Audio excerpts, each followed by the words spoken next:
Mickey and Matt, yeah, they're cranking it up. Jumping down theories like a hyperactive pup. Rambo Joe lit the fuse, Dave said take control. Now we're broadcasting live above the rabbit hole. Ancient aliens, lizard kings, government plots and shadowy things. Laughing while they're chasing the truth in the dark. Are we crazy? Sure, but that's the spark. So smash that like button, buckle in tight. We're going down deeper than a cue drop tonight. 10 for shining, the jokes are rolling. Hold on folks, the truth is scrolling. Yeah, smash that like button. Welcome to the show. We're live above the rabbit hole. Mickey's on the mic, dropping jokes like bombs. Matt's taking notes while he's reading the songs. Bigfoot, chemtrails, a man in black. Whatever you believe, it'll make you laugh back. Was it real? Was it stage? Was the moon landing fake? Ask the boys, they know the code, or at least they'll improvise an episode. Smash that like button, let the madness roll. Welcome to the wild side, above the rabbit hole.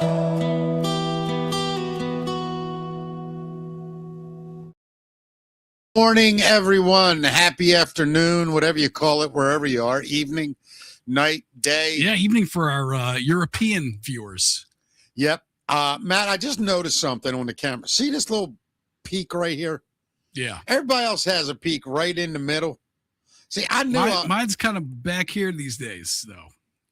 Yeah, but at least like the front point of your head's kind of between your eyes. Look. Oh, yeah, yours is crooked. Mine's over there. Is that the right thing? See, Look at that. I'm pretty sure I'm doing the show with a clone now at this point in my life, with the things that I believe, and then your hair being crooked like that. I'm pretty sure the real Mickey is not with us anymore.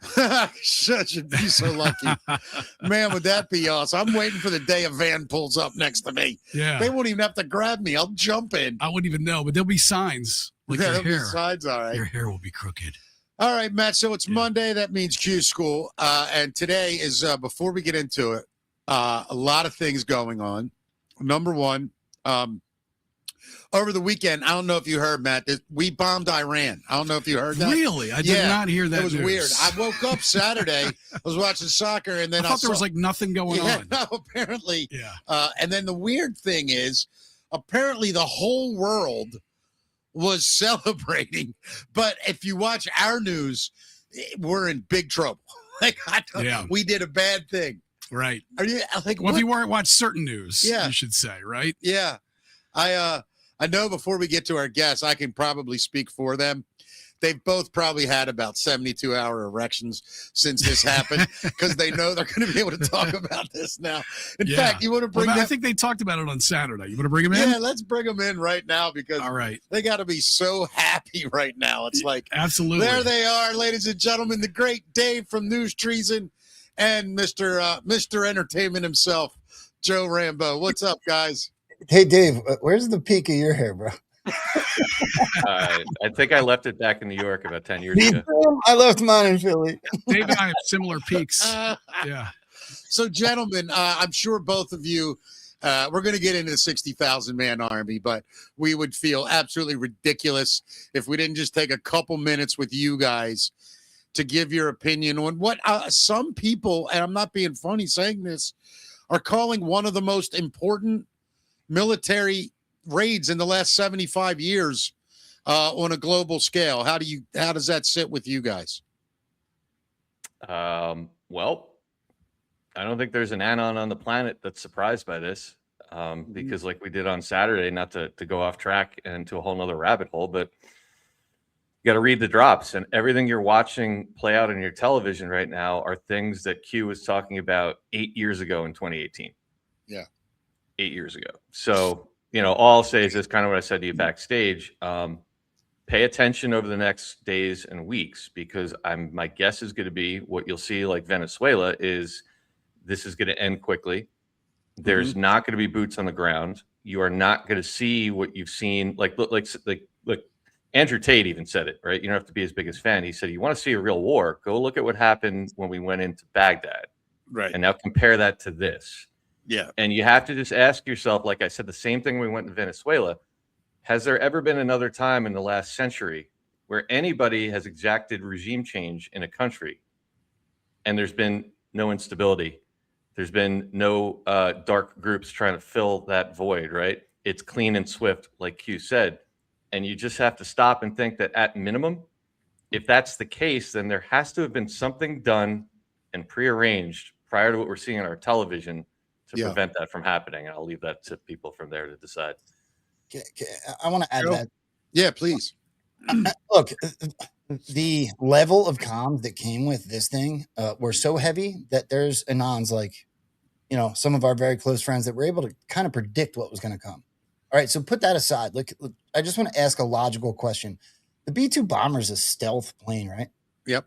Have you ever seen a war where it's been used as propaganda? Hey, we're about to. No, I was talking to my uncle about this. I said it's the first war I've ever seen where the coaches came out first and told you all the plays they were going to run. It's the weirdest thing I've ever seen. They released a picture, right, of the bombers? Yeah. Hey, we're coming. Yeah. And not only that, Donald Trump is quoted in saying in his first term that we will no longer announce future military operations. Right. So with them doing so is a complete contradiction and should make you think, in my opinion. I hear you. Yeah. I mean, now, and I want to get to the 60,000 man army because I've wanted to do this since the show started, but just a couple more questions on this to help the new people. Obviously, the boards all the way back told all of us that you're watching a movie. We've been down that road. We all understand that. Where do you guys believe at this point, is there democracy in Tehran before the end of the year? If not completed, I would say you'll absolutely see steps towards it. Yeah. I mean, I got to keep going back to Venezuela. Like, you think about the state of the governments in these countries, right? You take Venezuela, one of the wealthiest per capita countries in the world in the 90s. Correct. And they came in, started rigging their elections, destabilized, nationalized everything. They devalued their currency to a point where people have absolutely no money, right? So when you have no money, what starts happening? Crime starts filling that vacuum. Right. And you start, organized crime groups take over and non-governmental organizations take over. We start pumping all of these drugs into the United States. That's exactly the type of environment where if you just went in and you plucked out the dictator, all hell would break loose. Right. Right. Everybody's going to start fighting. Everyone, you've seen it for centuries. That didn't happen.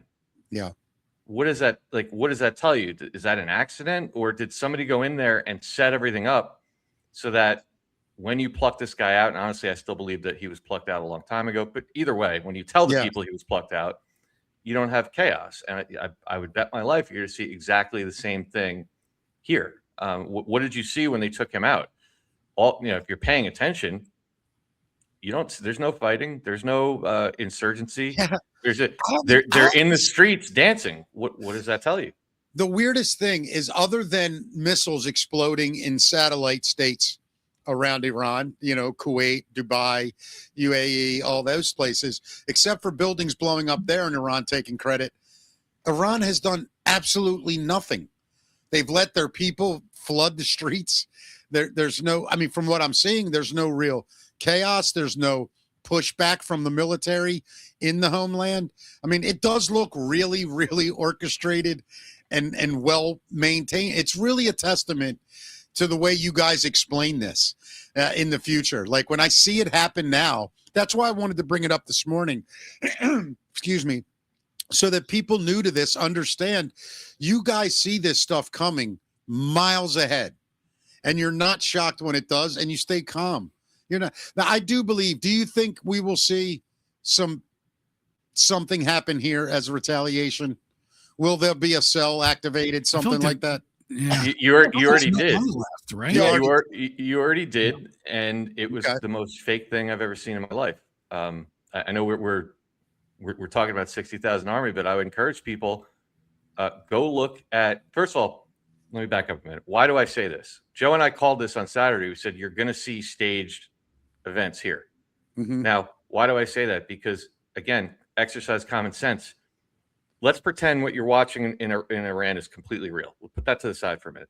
Well, if you're Donald Trump, right? If you and I are sitting here, we're like, well, we know the border whatever year it was, there's a lot of people in this country that came in that shouldn't be. And we were seeded with things like there's terrorists. They let in 18,000 terrorists, all these different things we were told. Well, if you know that and you're Donald Trump in the military, would you go and attack Iran before or after you neutralize the risk here at home for blowback? No, I get it. Right? I get it. So then now from the narrative standpoint, we said that. And like I said, go watch that. Sure enough, right on schedule, Tuesday, Saturday night, late Saturday night, Sunday morning, we get this story of Austin. 14 injured, 3 dead. That's 17, right? Now go watch the video. Dude, they weren't even. It's absurd. I didn't even catch the 17. That's amazing. Yeah. Okay. They were minimum wage crisis actors that don't even have their CPR certifications. Like every single one of them was doing it incorrectly. And it was so funny to me. I was dying watching this. That is crazy. All right. Listen. I even showed that video to 2 normies yesterday. Yeah. And they were like, this isn't real. I'm like, no, this is what they're telling you is on the news right now as a mass shooting. And the story was within 17 minutes of it happening. I'm joking about that part, but here's the shooter. We found him. We know who he is. And oh, by the way, he's got connections to terror cells. And by the way, I know you guys don't understand the significance of Ezra Komatnik yet, probably. Of what? I'm sorry. I'll get with you. I'm not sure. No. Ezra is the muse of something that we've passed around this movement forever. I'll show you guys after the show. It's not the point. Ezra, just for what you need to know right now, is a prominent figure in our movement. Okay. And Ezra, the day prior, told everyone to stay vigilant, right out of the drops, and keep your head on a swivel. Less than 24 hours later, we had that false flag event. Right. Got it. Which is what the drop says. False flag, stay vigilant, et cetera, et cetera. Right. Yeah, it's bizarre. Yeah, this is all so fascinating. All right, well, But before we get into 60,000 man army, I got something for you guys too. I'm just curious. Did you guys talk about Biden flying commercial the other day, and then his speech that he did in front of the people in South Carolina?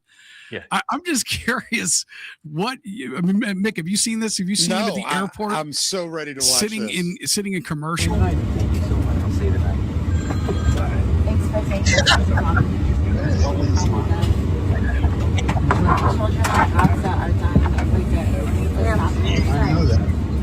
I mean, first off, who's he sitting next to? Yeah, where's the Secret Service? Why are we seeing, if you look at the Epstein files, and I guess what you guys have you guys been saying that he was never the president? He was never the president. He was eliminated. That's what the Epstein files say. What are you looking at when you see that, you guys? I'm looking at somebody that was deployed. They threw him in. They put that out there so people discuss it. They throw it right. Look, let's go back to January 19th of 2021. Yeah. Did you guys know that in recent history, going back to the 60s when they started doing this, there's only one president who was not given Air Force One to bring him to DC for his inauguration? You know who that was? Joe Biden. Is that right? We were told he was forced to the newly elected president of the United States was not sent a plane by the government and the military. He was forced to charter his own plane to Washington, D.C. Right in your face. Bro, he was locked out of the White House. Yeah. There's no world of normalcy where any of that happens, right? So they give you all these clues. And then this is just narrative deployment. They put that out there. He was in the airport. He was screwing with some old woman's phone. And then what do? They send him to South Carolina, and they tell you that he's there to celebrate the 6th anniversary of him winning the 2020 primary in South Carolina. What? That's not a thing. Yeah, and they put him up there, and they have him stand there, and he says, just so you guys know, when I left, the border was more secure than when Trump was president. There was here it is, Dave. Let's look at this. Go ahead. I left office. Border crossing into the United States were lower than the day that I entered that office inherited from Trump.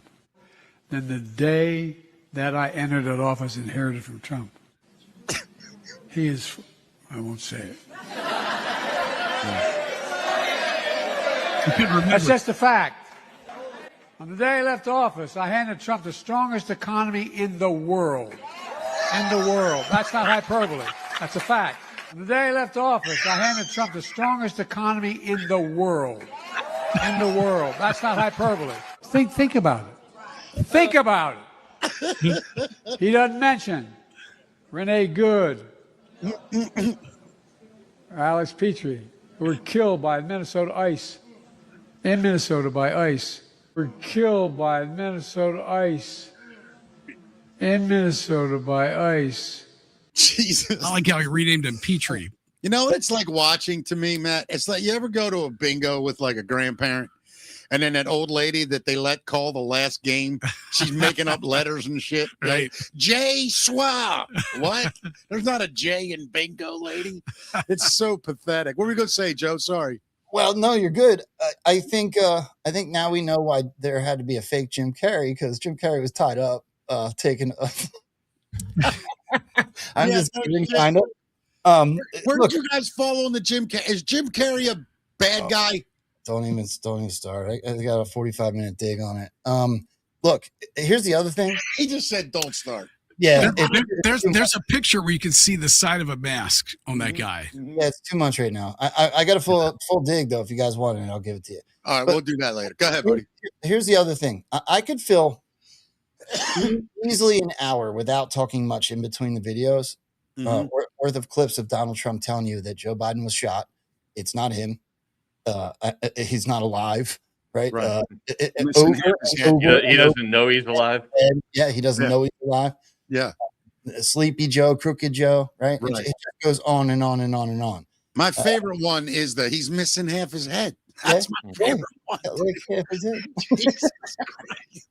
He doesn't even know he's alive. By the way, Joe, before you continue, Mickey, do you know why that's significance? Do you know what happened on November 27th of 2020 that most people didn't notice? Donald Trump reinstated firing squads. Wow. Mm-hmm. If that happened, would that be in history books 20 years from now? In the military books? Definitely gonna be. Don't they say we need to rewrite history? Isn't that somewhere in the? Yeah, that kind of stuff I think will eventually come out. Yeah.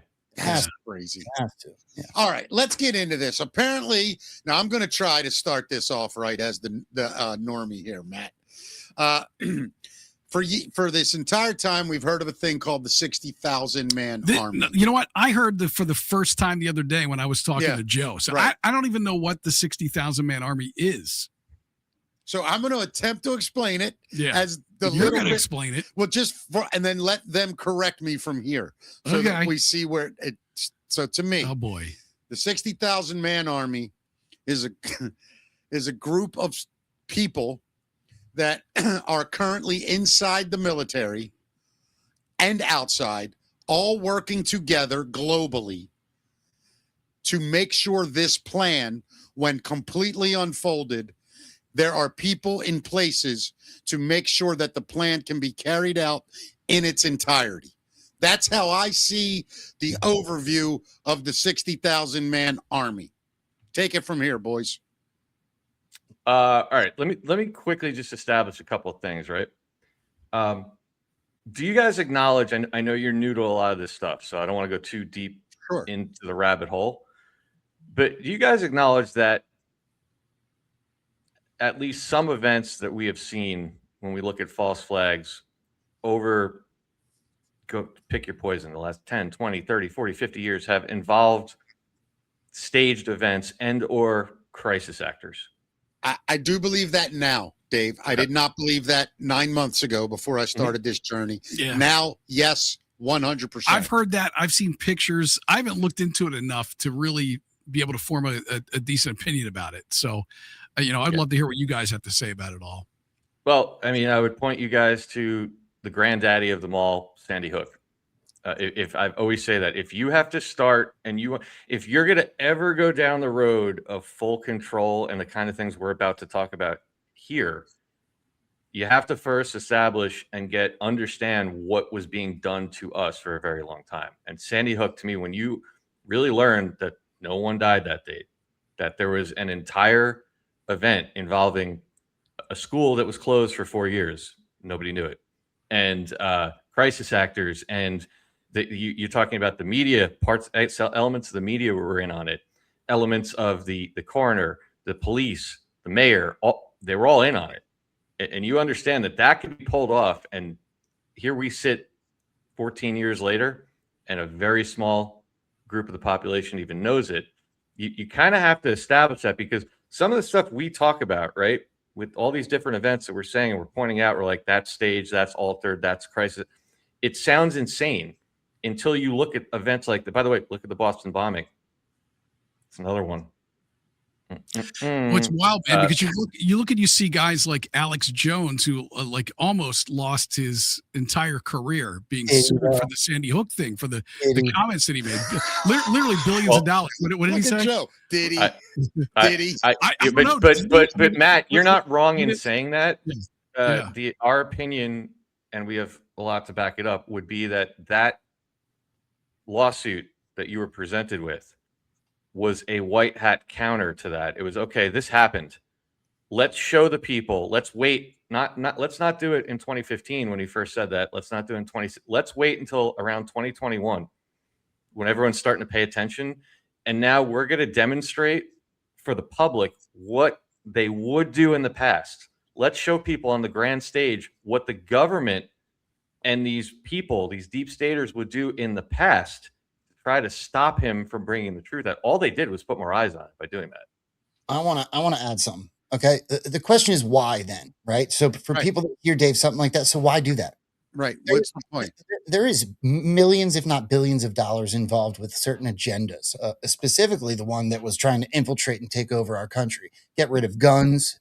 You can put a bunch of things on top of this where you've got the NRA versus the liberal agenda. Well, what's the liberal agenda and who's funding them, right? So if you start to go up the line and follow the money, now you've got the banking structure, the Soroses, the big. You don't think they can put on a production like that in little tiny Sandy Hook? Of course they can. And here's the other thing I'll add to you, because it is a war, right? So Dave gave great examples. Think about this one. I think it's more palatable for people. The Ghost Army in World War II, where they had inflatable tanks. This is not something that's a conspiracy theory. This is something that's historically written down, right? Yeah. They used subversion. They used psychological operations to be able to take the beaches of Normandy. This is known fact that they use distractions to gain whatever goal it might be. It's the same thing with what Dave's talking about, in my opinion. Joe, can I add to what you just said? Because you said an important thing there. Follow the money, right? Matt, could you put that Q drop, that screenshot that's down there up on the screen? Because wouldn't you know it, that kid in the basement was talking about Sandy Hook. This is Q drop 8/16, February 23rd, 2018. And what is Q asking? Why school shootings? What is more precious than our children? Emotional pull. Let me stop right there. What Q is telling you is why would they use children in staged events? And the simple answer is it's the ultimate smokescreen. It's the ultimate cover story. You question anything involving children, which is the most precious thing on the planet, you are a horrible person, and we can simply weaponize media and everybody against you. So that truth will never get out, right? Then it goes to distraction event, gun grab event. What are they telling you? Sandy Hook was part of a larger scale string of staged mass shootings, and we won't get into that today. There's not just one, many of them that we all cried over, that were staged by the deep state and the media so that it could swing public opinion to take our guns. Newsflash, didn't work, right? Democrat security. Then Q is asking, why would locals, meaning I just told you, the governor, the mayor, local officials, coroners, why would local officials go with such a sick organized events? They, meaning the deep state, must control local police, the school, the county officials, in order, et cetera, in order to do the work, in order for it to work. Why? Money, federal aid, and donations. These people are sick, and then there it is. There's a link to Sandy Hook 2 years later. Follow the money. It's always about the money. Dave, how many parents in Sandy Hook won the lottery? A bunch. Hey, Joe, there was 26 families. How many of those 26 families' homes were all paid off? Their mortgages were paid off on Christmas Day right after that. Yeah. Yeah. Like all of them. Wait, hold on. I just want to follow this. And I see what you guys are doing. Is that from donations, you mean? Is that what you meant by that? I follow this. Is this where BlackRock bought all those mortgages? There is no paper trail. You can only No follow paper to a trail. point. And mysteriously, we're all paid for. The all, if not all, the majority, I think all though, of the 26 families were moved into that town like 2 years before. Mm. And then on Christmas Day, this is the biggest smoke Because the screen right here. banks were closed. As somebody that worked in real estate for 15 years, I can promise you, you cannot alter or record any type of deed or transaction on a holiday. You can't. Yet on Christmas Day, what was it, 2 weeks after this happened, all 26 of those mortgages were zeroed out. That's insane. Follow the money. Yeah. I mean, it's bizarre. No, So, but okay. I want to make sure I'm up to speed here. So the cover was for the guns thing and to obtain money through all these donations. Am I following that correctly right now? That's what the cover was all for. Okay. Yep. I see what you guys are saying. And I'm just curious, Joe, you mentioned, you laughed when I said Alex Jones. What do you think he was never sued for any of that? Is that why you were laughing? a short answer is yes. Look, Alex was mentioned in the drops, and it wasn't in a good way. Yet somehow here recently, he's been used in a very good way, right? Almost as if something changed hands, some level of power changed hands. I don't think Alex Jones is a bad guy anymore. Some OG Anons might get mad at me for saying that. But if you even looked at that trial where he was put on the stand, it was used for messaging, right? They asked him about him. They asked about human trafficking, and he had a mic drop moment where he said, "You mean where Bill and Hillary Clinton went to the island?" Like, I'm paraphrasing, but you guys know the mic drop moment. Yeah. Boom. It was like, and now he has General Flynn on. He goes back and forth with the Q thing with Liz Crokin. I think he's a installed operator at this point. Of course, I don't think he's gonna. It's Alex Jones. That's why I said, did he really? And what was that trial used for then, or the supposed trial? What do you think that was used for? Like I said before, Q. This is all narrative warfare. So Q told you cannot tell the people, you must show them. So it's part of that was part of a much broader campaign that was executed over the last however many number of years to demonstrate to people what the deep state will do to silence people. And secondarily, as more and more people every day, somebody else is finding out about Sandy Hook, and they don't yet know what we know. And so they're going, wait a second, now that I know Sandy Hook's bullshit, what is going on with this? This is what they're doing. They're weaponizing. We all know, we've all heard about the weaponized judicial system. They're showing that. Yeah. And people will start to connect the dots. Again, separate show. Alex Jones is representative of something that's taken place in particular over the last 15 years in this country. And I think most people would lose their minds if they actually understood how many journalists, doctors in the medical industry, finance guys in the finance industry were silenced in that way and even killed, like Andrew Breitbart. Especially, the Alex Jones thing, the thing about me, like Matt does a great Alex Jones. I don't know if you guys have heard it. It's okay. Like, it's whenever everything, the thing about Alex Jones is I do think he wants like total exposure, but I think Alex Jones has this thing where it needs to be him. In his eyes, he's Moses. He's leading us all to the promised land. Not really a team player. We'll take liberties for shock value. We'll challenge things for no reason at all, just for clicks, where I don't think you guys ever do that stuff. There's a big difference, neither one of you come on, right, Matt, ever like, I'm telling you now, drop 845. It says clearly that, homosexuals are the key to this thing, whatever it is. But like, the frog's gay. Yeah. I don't know why Matt's being shy. He's the best freaking Alex. But anyway, I'm actually glad we sidebarred on that, because that's an important concept to kind of establish before we jump into this. Sure. Because then you can start to understand that, you'll start to learn that, again, you cannot tell the people, you must show them. So what does that mean? Meaning when you're dealing with a population that's been under essentially hypnosis for all their lives, right? All these different psyops. The only way to undo that is with a counter psyop. No, I get Right. that, man. Yeah, that Right. goes. So What TV is that? I know you get it, but the Yeah. reason I wanted to go through that is because then you have to say to yourself, you start looking at this stuff, right? All the stuff we were talking about with Biden not being Biden and all these different anomalies. Right. Then the natural question we started getting from people is, all right, but how? That's not possible. I'm looking at 150 people standing in a crowd and a stage and a microphone, and it's on my news. What do you mean this is arranged? This is manipulated? This is staged? How? Yeah. How? This article, this concept, and what you just said, Mickey, about this 60,000 man secret army, Yeah. is the answer. Okay, so these are basically then.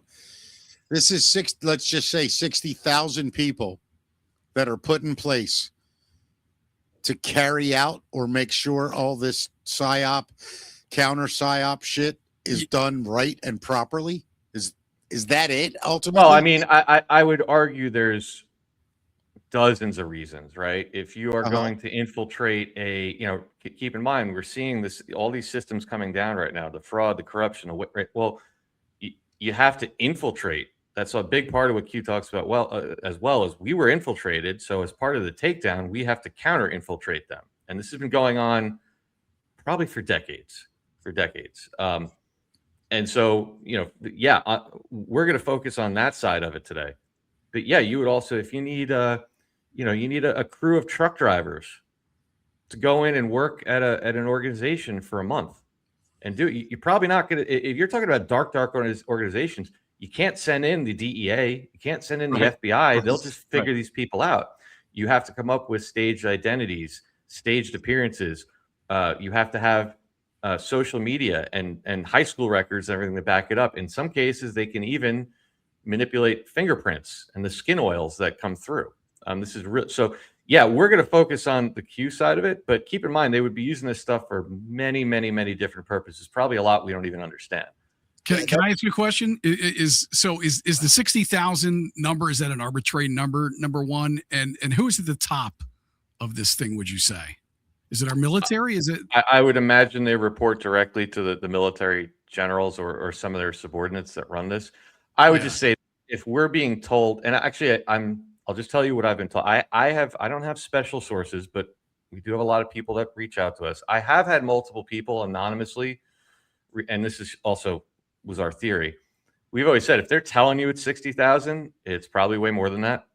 Yeah. I have had people in the military anonymously reach out to me and say, you're over the target on that. I don't know if they're real or not. Just telling you what I was told.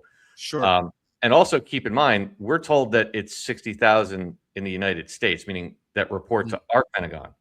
Right. Well, if you're talking about what we know to be a worldwide operation, that would mean that Canada, Russia, China, pick your poison of the people that are working with us. You're talking about a whole lot of people. They would all have their own too. I guess you would need that if everything goes down. Let's just say if there is a switch flip day where the world becomes good overnight, you would need this kind of structure in place over the entire planet to gain immediate control.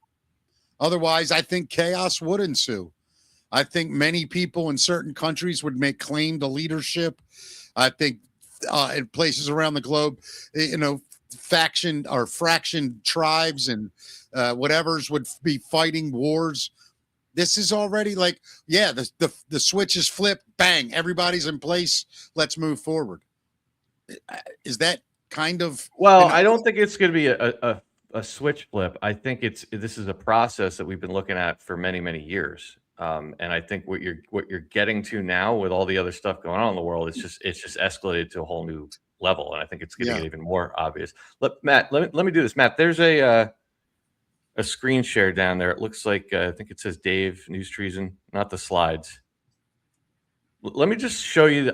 So what I did is I have this is the article. I'm not going to read the article in its entirety because it's really long, but I did on slides. I summarized it into 8 or 10 slides or so that we can walk through. But I just want to show people the article. Now, Newsweek is important.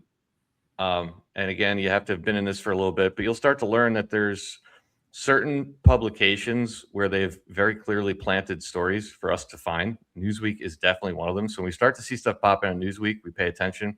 New York Post is another one. You know, on the news side of things, Fox News. So this was in 2021, and the title is "Exclusive Inside the Military Secret Undercover Army." Let me just read the first 2 paragraphs, and then we can talk about it and go to the slides after this. It begins. The largest undercover force the world has ever known is the one created by the Pentagon over the last decade. So again, this goes back to about 2011, 2012. I think you guys know that time frame. There's a lot of interesting stuff that happened around that time. So this was being released in 2021, but it's been backdated to 2011. Some 60,000 people now belong to the secret army, many working under masked identities and in low profile, all part of a broad program called Signature Reduction. This force, more than 10 times the size of the clandestine elements of the CIA, carries out domestic and foreign assignments, both in military uniforms and under civilian cover, in real life and online, sometimes hiding in private businesses and consultancies, some of them household name companies. You could add media into that too as well. The unprecedented shift has placed an ever greater number of soldiers, civilians, and contractors working under false identities, partly as a natural result in growth of secret special forces, but also as an intentional response to the challenges of traveling and operating in an increasingly transparent world. The explosion of Pentagon cyber warfare, moreover, and I would add information warfare to that, has led to thousands of spies who carry out their day-to-day work in various made-up personas, the very type of nefarious operations the United States decries when Russian and Chinese do the same. So we can stop right there, and then we can go to the slides. But anything you guys want to touch on? Yeah. So these aren't military personnel per se. These are everyday people that our military are utilizing as kind of assets to either get a message out or get information. Am I on the right page there? Yes and no. I would say some of them are military. I would guess that a lot of them are reactivated military. We know there's been many accounts of retired military. I would guess thousands of them that were recalled over the last 10 years to be part of this thing. So some of them would be operating in that. But then, yeah, there would also be a lot of the same way the CIA and the FBI, well, the CIA in particular, goes out and recruits people that are kind of off the books, right? There's a lot of people in clandestine services that are off the books. It would be the similar type of thing. So yeah, technically civilians. Yep. Was this like a black budget, or do we know where the funding for all this would be coming from? I would imagine this is something you would not be able to find. Yeah. I mean, black budget, but for the good guys. Yeah. I mean, the military's budget is, we all know, insane. And of course, there's going to be black ops that are actually white hats. Mm-hmm. Is that correct? Yep. Right? Yeah. Sure. All right. And by the way, that is legal, because it's important to remember when we talk about this stuff, a lot of new people say, that's not legal. They have to tell us. Transparency. It's literally written into the law of war manual. Yeah. That if you're running an operation and there's any belief that telling the public would jeopardize the operational security or public safety, they don't have to tell us. No, so agreed. It is completely above board. Yeah. Joe, were you going to say something? I'm sorry, buddy. No, you're okay, brother. I was really just going to emphasize some of the things. Did you guys ever hear the story of the helicopter flew over my house, drew a Q, and flew away? I know about it. Literally, that's what I know. A helicopter was over your house. Flew over your house? Yeah, and this was in Pennsylvania, and the call sign on it was I Heart 17. Kim literally looked it up. Yeah, no joke. I'm not kidding at all, and I'm not the only one with that experience. And I have a few friends that have the same thing. It happened when I was with Paul and Barbara in South Carolina. We had an Osprey fly over our friend's house and draw a Q. That is crazy. Do you guys have photos or video or anything? Yeah. That's why I was looking down. I wasn't ignoring you. I was trying to find I was just curious. And I honestly would never even say that on the air because it sounds almost selfish and stupid. But I could give you. It's. I know about 10 people that's happened to. So and is that confirmation that you guys are, I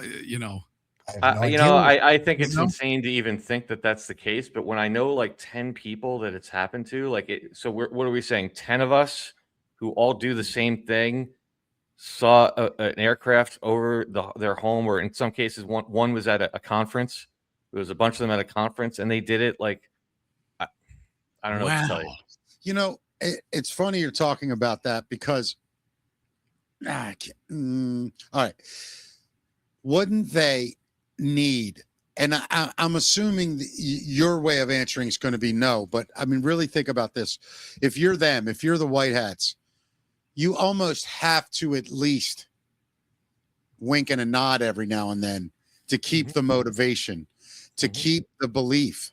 I mean, that's what I was saying. Is that just confirmation you're doing the right thing? I mean, if I got to guess, man, that's something that I think, dude, they're just looking at you and going, Dave, Joe, yeah, dude, we're real. We're here. Keep going, dudes. Keep going. Yeah, look at the State of the Union the other day, right? Oh my God, the state of the swamp right now. Yeah, they didn't need. They could have that thing was an absolute clown show. Now they could have made that. They could have done anything in the world they wanted to make that a clown show. Yet they chose to put them in frog suits. Yeah, which is your signs, right? That's psychology. Yeah, that's our character, right? Yeah. There's no people go. They're stealing our. There's no world in which the Democrats would pick that, right? Right. The only logical answer is that, right? That's a wink and a nod. And you're right, Mickey. They can't acknowledge us. In fact, very often they're going to denounce us. Yeah, they know. You know that's part of the game. So they can't walk up to the digital line, as it be, like they would in World War II. They can't give us a Marlboro Light and pat us on the ass and say, "Hey, good job." They can't do that. Go get them. How else? How else can you do it? You let us have a little fun here and there. Yeah, I love it. I do. I think the 17 thing. By the way, I got to bring this up. Do you guys know Operation Epic Fury? Mm-hmm. Yep. You know how many letters that is? 17. Look, let me say something more about that. Is hysterical. Matt, Operation Epic Fury is 17 effing letters. 17 letters. We broke Mickey. You know what you're doing, man? It's funny you say you're breaking me. You're actually like, I feel like I'm like, what's that word, man? You're turning into Rain Man? Yeah, no, not Rain Man. I'm becoming stronger. I don't feel broken. I feel more empowered, man. Yeah. I feel validated. I feel, you know what it is? It's like when I went in a nut house last year and I did the group therapy thing, and I realized in that moment, and I'm not the crazy one. These other people were a little goofy, but I was just sad. It's kind of the same thing now. Like, I don't know everything. I do know this, though, that coincidence is one thing. A clear and present pattern is another thing. And I'm not seeing coincidences anymore. I'm seeing it in your face. All you got to do is open up and look. It's so wild. That's why this 60,000 man army, as you're explaining it to me, makes total sense. You're talking about all the money in the world. What expense would be spared? None. Right. Zero expense would be spared when you have all the money in the world. And Matt, you think about it. Mickey, you think about it. Everyone knows now, or at least a good majority, these protests that pop up with the pre-printed signs, right? They're sitting there giving people $10 an hour, and they're willing to go out on the street anywhere and everywhere. You tell me if you get some people that really care about this country, that they wouldn't. It's just our counter to that. It's the same thing. It's just more advanced and better. Like, who wouldn't do that? A lot of people would. And you think about the fact that you have, I think the number is, it's like over 1.5 million living veterans right now. That might even be a low number, plus the standing army, plus the reserves, plus the net. To pull 60,000 people out of just that group would be very easy to do. Yeah, agreed. When you're talking about the amount of people that it is. Yeah. Joe, did this makes, because I know, Dave, you've been doing this a little longer than Joe, right?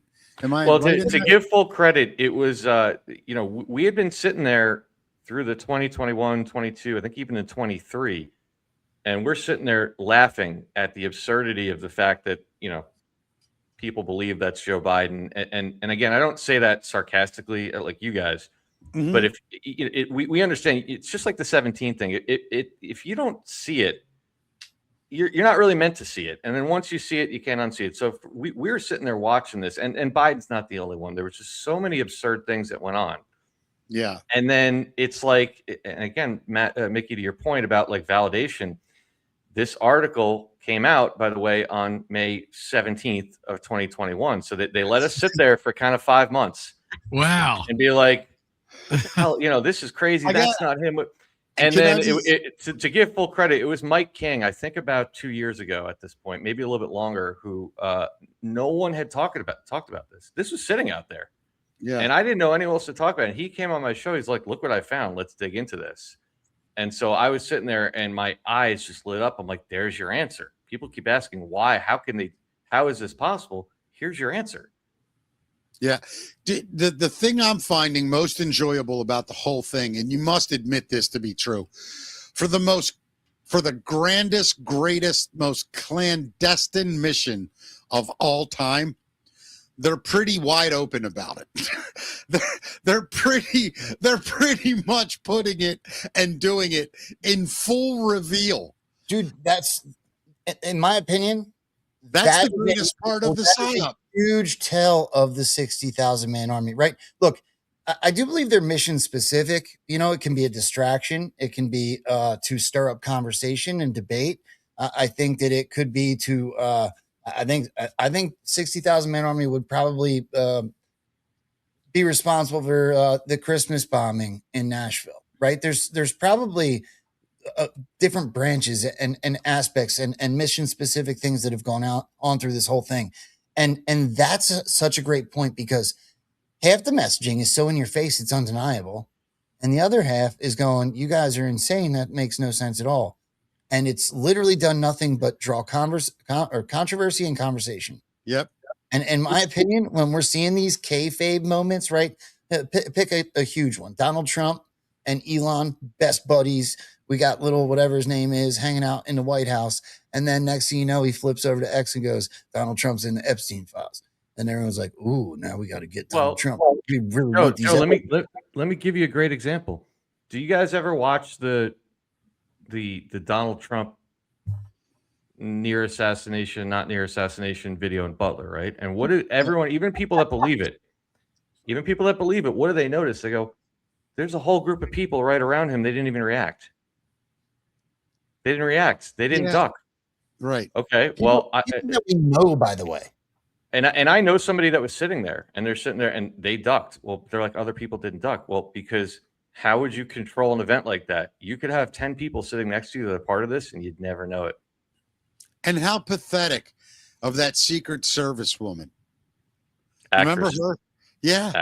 Yeah. Like, there's no way a woman that got to that level for real would have fumbled her holster like that. There's no way in any world would the Secret Service put a 5'3" body woman on someone that's 6'3". Right. Yeah, that lady should have been covering me, not Donald Trump. That's your new bodyguard. That's my new bodyguard. We look the same. They won't know who to shoot. We both look like 5'3" little lesbian ladies. Yeah, except so where might somebody like that come from? Secret Army. Right. It's making a lot of sense, man.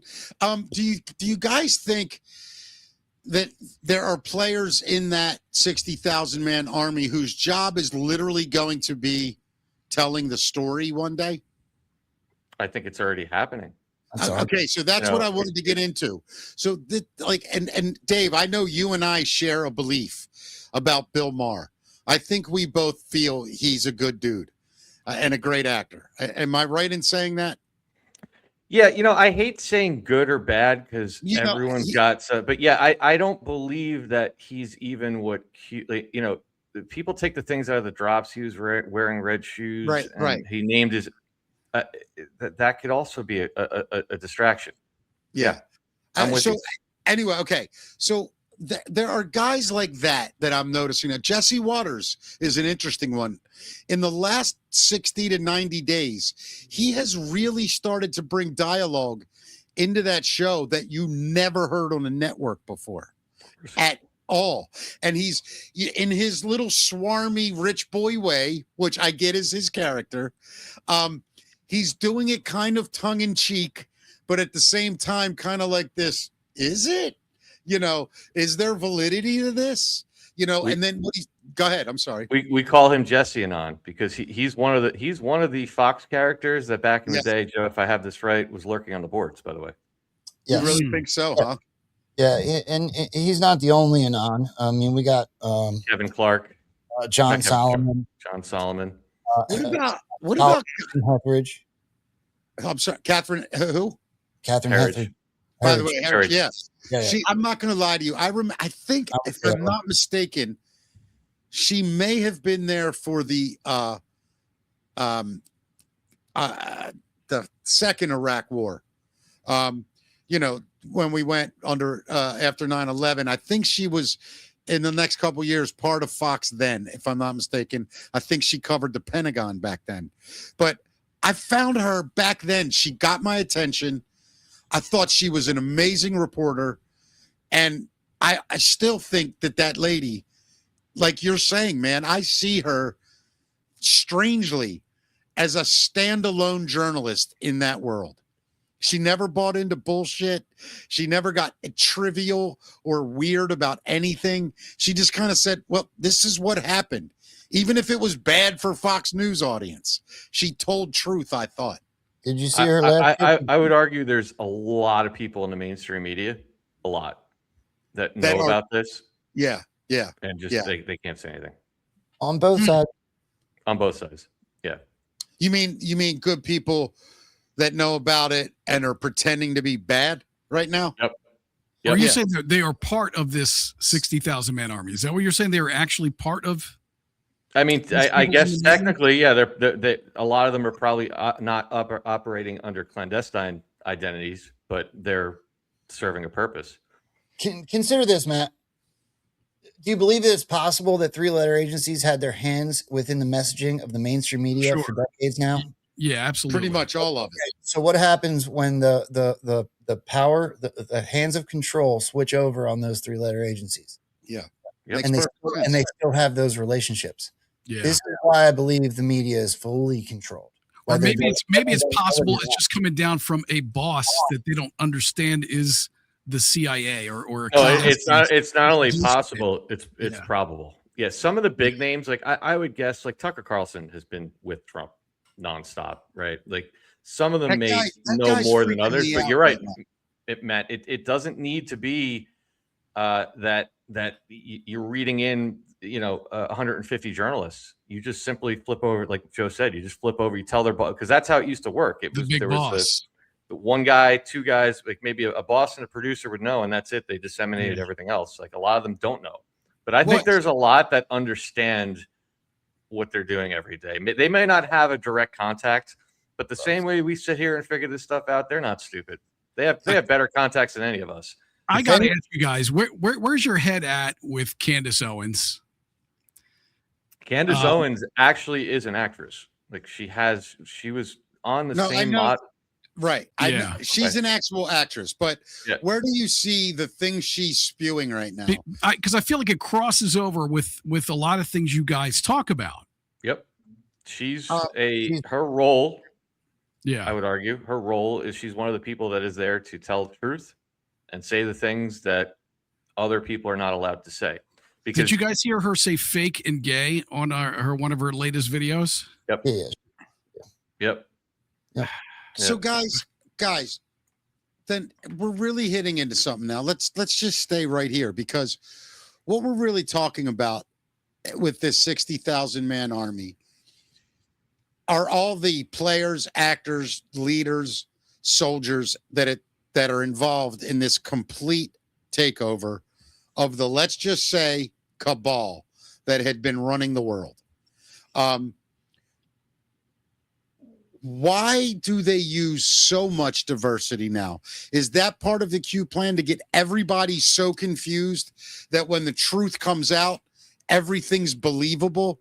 Because you've now heard every freaking possibility that when the truth finally comes out, we say, okay, holy shit, at least it's not this, and this, or at least it's not this. Like, are they purposely overloading nonsense with the reality? Yeah, because you can't get to truth until you establish that you're being lied to.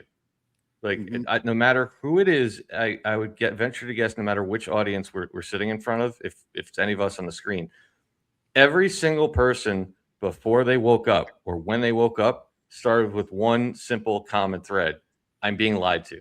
Why? Yeah. And then they go, what is the truth?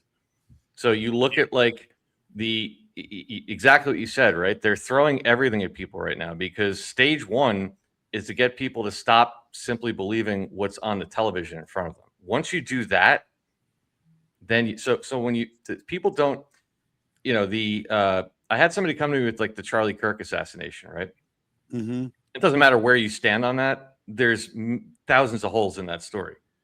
And people, I don't understand, why would they do it so sloppy? Well, it's being done purposely to give people things to talk about, to start questioning it, not just to take what the media wants to say. Hey, we got the guy in 10 hours. No problem. It's done. Don't look here. Keep moving on. That's what they've done to us for 60 years, post Kennedy, especially.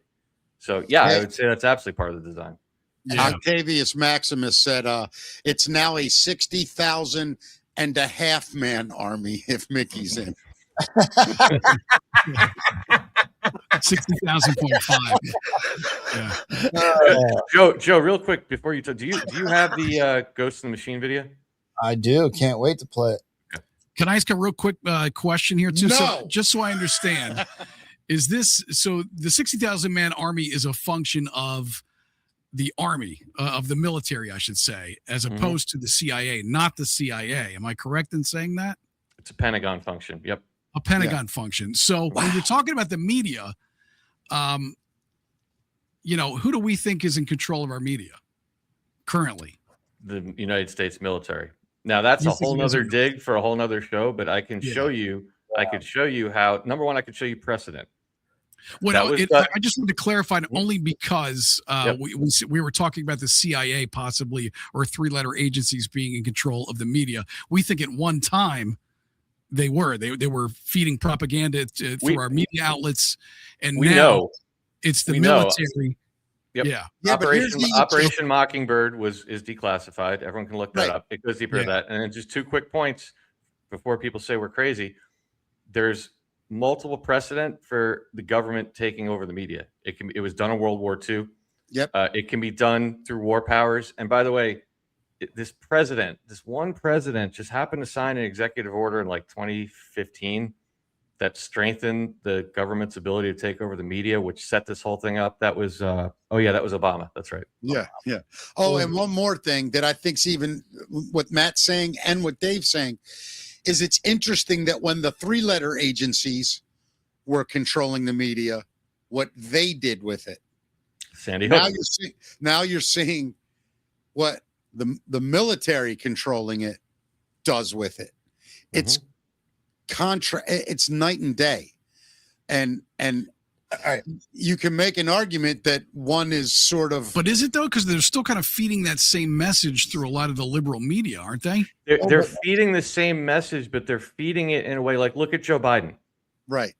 Okay. You would never do that. You would never do that in a million years. You would never have him stand up there and say that, because if you look at the polls, 89-90% of people don't believe that anymore. Right. So why would you have him stand up there and break the trust? You would do. So the point is that's what a lot of people have a difficult time understanding. Like, why don't they just put people up there and tell the truth? Well, if you told the truth, then the people that watch CNN would never understood they're being lied to, because now they're getting the truth. So what are we doing when we take it over? Yeah, we're injecting some crazy narratives to keep the liberals engaged, but at every step of the way, we are cracking it. We're putting insanity. Things don't make sense. Things don't add up. Why is this guy saying this? Why did I turn off Trump? I hate Trump. Why am I looking at frogs? Why is that the counter narrative? That's absurd. I'm not down with this. Right. So that goes back to what Mickey asked. The liberal side of our media control is not there to tell them the truth. It's there to start to get them slowly to understand they're being lied to. That this message, the things going on are crazy. Right. To realize that slowly. Yeah. I mean, listen, the one thing I really I guess when people say, are you into this? every week something else happens where I go, I guess I am, because the State of the Union address flat out showed me integrity. It just showed me who people are. When, first of all, last year, I think it was, when that young little black kid got that Secret Service thing, and nobody stood up on that side of the aisle. He just passed away, by the way. Jesus. And I remember that night watching it, and I go, okay, you know what? I don't even care about anything else in the world at this second. All you're doing by standing up is supporting this child.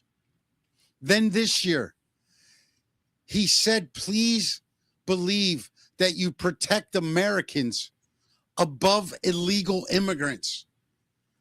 And they didn't stand up. Yeah.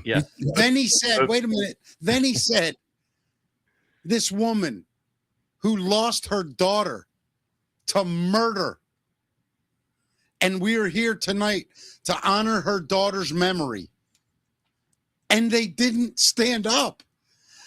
And so yes, I'm with those people that stood up. But wait, Mickey, yeah. If we're going to do 60,000 Army, we got to keep it real. Okay, man. Why didn't they stand up? Because they're told not to. Thank you. Right. So my point is, if people watch that, though, and they don't believe they're being lied to, and they believe that they're not standing up because of principle, what is your principle? Well, here's the other message that he was given, too. He said, are you for whatever he said, for American citizens first or illegal immigrants? And they sat down while everybody else stood up. So the message is these people are not for you. You are not first. Exactly. And Mickey, we're going to probably do this on, Joe doesn't even know this yet. We're probably going to do this on our show one of these days. But I actually went back over the weekend and I looked at the 2017, 2018, 2019, 2020 State of the Unions. And you know what I found? Now, each year, and going even into this year, each year fewer Democrats stood up. Now, people that think we might be crazy, they're told to sit down. Keep in mind, from 2017 to 2020, this operation, or maybe organically, you pick your poison, purged like 100 people out of all the worst people in Congress, the deep staters. A lot of them were taken out. They left, they retired, they didn't. Okay. So Congress, you could argue, got realistically a little bit cleaner. Meanwhile, public opinion shifted vastly towards Trump. Now, you explain to me where, like, Mickey, I think, would you walk into a funeral in front of 100 people and slam a beer can into the empty casket? No. Why? You just don't do that. Because everyone would be like, what the? Well, you think these people, as everything is shifting away from, like, I have an idea. Let's sit down. Like, that's their job, is to understand how their reactions will be perceived by the public. And if we can sit here as a bunch of clowns on a podcast on a Monday morning and we know that, do people really think they don't know that? But I think, Dave, here's the problem I'm having. I really think a lot of people don't even understand. Because, we watch it every day. We pay attention to it every day. The average dude, lady gets up. They feed their 4 kids. They go to work, to a miserable job, to listen to a boss that gets on their nerves. They hate everything they're doing all day. They get in a car, drive a miserable drive home. They turn on the television after dinner, after the kids are fed. They sit down. Do you think they give a rat's ass about anything at that point? They're not supposed to give a rat's ass. That's the point. They're supposed to. That's why, you remember you said before, you're like, they can put all these clues in and they can be brazen about it. Right. Well, why can they be brazen about it? Because they understand that most people aren't going to catch it. That's the point. They're not supposed to catch it. That's why when people learn about Q and then they come to me, they're frustrated. Like, I can't get my husband to see. Well, he's not. He's supposed to get pissed off at the fact that they didn't stand up. That's the job. Right. That's the idea. Right. Yeah. Now I'm starting to get the frustration, and I'm starting to get the understanding of it. So Matt, you understand what I'm saying, right? You're seeing what they're saying. Yeah. This is part of the messaging. I mean, this is literally, that is part of the messaging for people who do not get it at this point. Now, Yep. here's an interesting question at this point. This entire last 15 minutes, 20 minutes, where we really got into the thick of the messaging and the players involved and how you would carry that out. Why is it that at this point, and here's my question, we all know that once you start hearing it, it makes sense. So I guess the question really comes down to this. Is it just shows like this continuously doing it that's going to get it out? Or is finally somebody going to come along, tap somebody, go, all right, come here. Puts one of you guys on that huge stage and go, all right, listen, do it. What's going on? If you're talking about something as deep as what we're talking about today, like I think, and I'd love to hear Joe's opinion. I don't know if I think we probably agree on this. Maybe we don't. I don't. Will there be probably some acknowledgement of some aspects of the Q operation? Yeah. Are they going to tell people things like Trump's assassination was staged and 60,000? I don't think so. Not in my lifetime. I don't even know if that's what I mean. And Joe, I'm going to come right to you. I think what I mean more is this, an understanding between the fact that just the very fact of this basic part of it, mostly everything that we have seen or believed geopolitically, advancement, medicine, viruses, food, blah, blah, blah, is all bullshit. I think you're starting to see celebrities and some of the media. It's starting to reach the mainstream media, man. You're starting to see people coming forward besides, these fringe podcasts that we're doing. Matt, before you throw to Rambo, I would just say, I didn't really understand your question. If you look at those maps that says you are here, that's the phase we're at right now. Yeah. We're way up. Joe, go ahead, man. I'm sorry. It's okay. I don't know a specific answer to your question, but I do have an opinion. Yeah. We can get stuck in the weeds all day long, and we can talk about any single one of these topics and try to figure out the details of 60,000 man army. It's my opinion that the best tool in explaining this thing to people that haven't yet come to that, because you're right, once you start seeing it, you can't unsee it. Hindsight's 2020, right? And rather than getting stuck in the weeds on any single one of these topics, I try to take a 40, 60,000 foot view and look at the whole thing.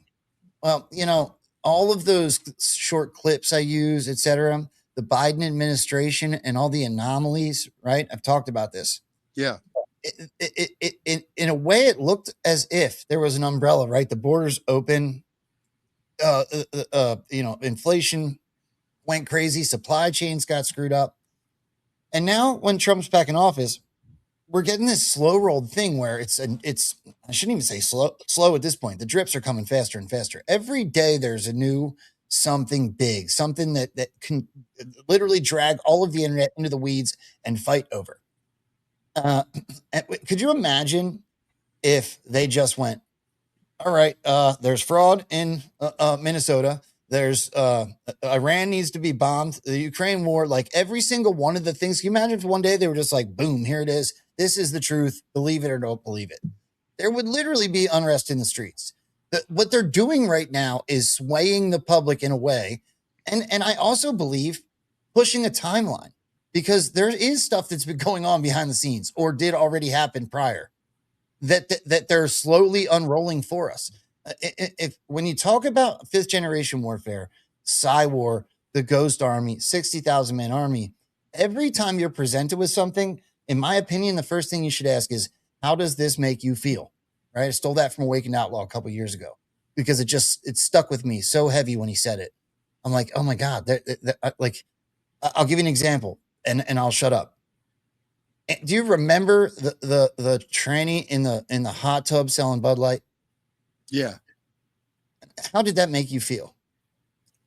I'm the wrong guy, probably. I get it, but I just laughed out loud. I was like, this is ridiculous. But you know what I'm saying, though? Logically, it didn't make sense. That's not Bud Light's core demographic. Correct. Well, I fell for it. I was like, what are they doing? This is absurd. They did Right. it in the middle of Pride Month or whatever. Yeah. And then we find out the CEO of Anheuser-Busch is CIA. And I went, oh my God, they got me. Yeah. Especially when I found out Kid Rock, who was shooting up cases of Bud Light, Dana White, who completely trashed the company. Well, now who's the number one sponsor for the UFC? Yeah. Bud Light. Right. So we got played. Go ahead. Well, then you'd also have to believe that after everyone watched Bud Light do that, Target, Harley Davidson, Jack Infinity. Daniels, Disney all said, hold my beer. And they did the same thing. By the way, do you know who did the gayest thing of all the companies? Do you know who got the gay award for advertising during all that? I don't know if you guys saw it. Jaguar. Yeah, that's Infinity. Right. But yeah, so Jaguar won the gay award that year. If there's no world in which, take a board of directors, right? 10 people, they all get paid $500,000 a year. You're talking about $5 million worth of, and hundreds of years of business experience. If there's no world in which they would logically sit down and say, this is a good idea for our company, then what's the only other answer as to how that happened? So, ma'am, I'm sorry. Say that one more time. If there is no world in which, in other words, if there's, I don't know a single human being on this planet that understands a shred of business that thinks it's a good idea for a Budweiser, which has a demographic of beer drinking, red-blooded Americans, right? Men, right? Yes. I don't have to go. I went to business school. I don't have to go to business school. No, that's a bad marketing campaign, right? They do it. And all right. So if it's not possible for those people to sit down and screw up their business and cost them hundreds of millions of dollars in market capital, lose 23% of market share, you'd never do that unless you were doing it on purpose. Yeah. So what's the only answer as to how all that happened? It was done on purpose to start the conversation about how ridiculous all this is, to expose it all, to hold this company, maybe the company's in on it, whatever, took the hit, was paid for it in other ways. Remember Executive Order 13818, Crimes Against Humanity allows the president and the military to seize assets? Wow. Now I see. Yep. Oh, my God. When Trump says we have it all, he means we have it all. Holy cow. Okay, so, wait. So you think that our U.S. military, you're saying, obtained Budweiser? Is that what we're talking about? Our U.S. military obtained a lot of stuff. You both were talking. I heard Dave. Yeah. What'd you say, Joe? It's not just that. It's literally almost everything. Vaccines, Budweiser. You can run the gamut. The mainstream media. This is all right now. We are living in a psyop. This is a psy war, and they have taken control of all of it. By the way, this is also a very monumental moment on this show. I'm actually a little choked up. That's I just heavy, looked man. down. That was a heavy moment. I'm sorry, man. Go ahead. That's all right. I agree. But at the exact same time, I looked down, and there was 2,117 people in the chat room at that moment, Matt. But it's also the first time this chat room has ever gotten to 2,000 people during a show. Amazing. Well and Joe, what you said, man, back to that. Matt, you're right. That's the thing that makes your lungs go, oh no. It's like you're standing on a wire 1,000 feet in the air with no safety net, and you just have to balance and hold on. We almost don't want to believe it. There's going to be people that won't they won't be able to come to grips with that fact. Matt, think about this. Think about this, right? Why would Zuckerberg attend the inauguration? Why would his first meeting he put Sam Altman and the AI guys right on front and center? I mean, the very first time he took the microphone as the 47th president of the United States. Why? Because he owns them now. All of our enemies. Yeah, wasn't Bezos there as well? Yeah. Yeah, I mean, it's like he brought them all in and said, bow, bitches. Like, I mean, is that what you guys are saying? That, like, he just flat out said, all right, you effed around, time to find out. Well, and he put Dana White on the board of, what was it, Facebook? Right, yeah. Well, listen, I know we're talking about like say this is all real, right? Joe's face is They've acquired all of this, right? Well, Matt, I feel- want to say let me establish one thing Yeah. first. They don't have to necessarily. They seized a lot of stuff. Now, will we ever know what they did and didn't know? I can tell you one company they seized was X, because that's how Elon Musk got it. You would there's no world in which you would hand the greatest weapon of information over to the good guys, because somebody would just come in and say 44 million. I got an idea. I'll pay 444 million. Right. Never happened. Yeah. Right. But to the Budweiser thing, I kind of glanced over that quickly. Keep in mind, you don't have to necessarily actually seize it. You can simply walk in the door like the Don, pardon the pun, and say, look, hey, remember that when you guys used, let's say Pfizer, right? Why did Pfizer decide to drop their drug prices by 80%? Right. Well, we caught you in this. We caught you, Budweiser. We caught you in insider trading. Every one of these companies has crimes you can get them on.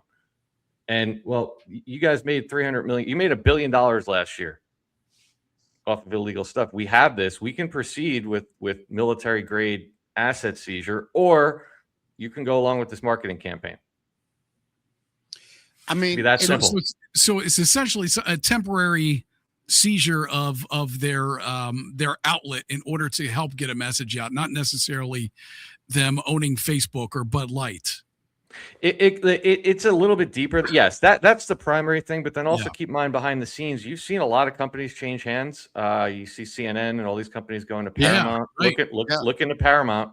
Well, and they're owned by conservative billionaires now, right? Yeah. Well, when you have asset prices like Bud Light and it drops by 25%, it makes it a lot easier for other people to acquire those shares. Yeah. Yeah.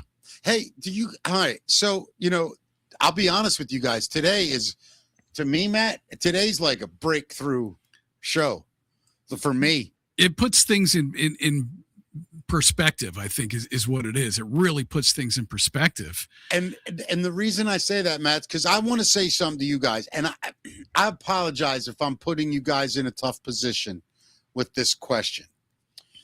This entire community has so many, like we've talked about, rabbit holes.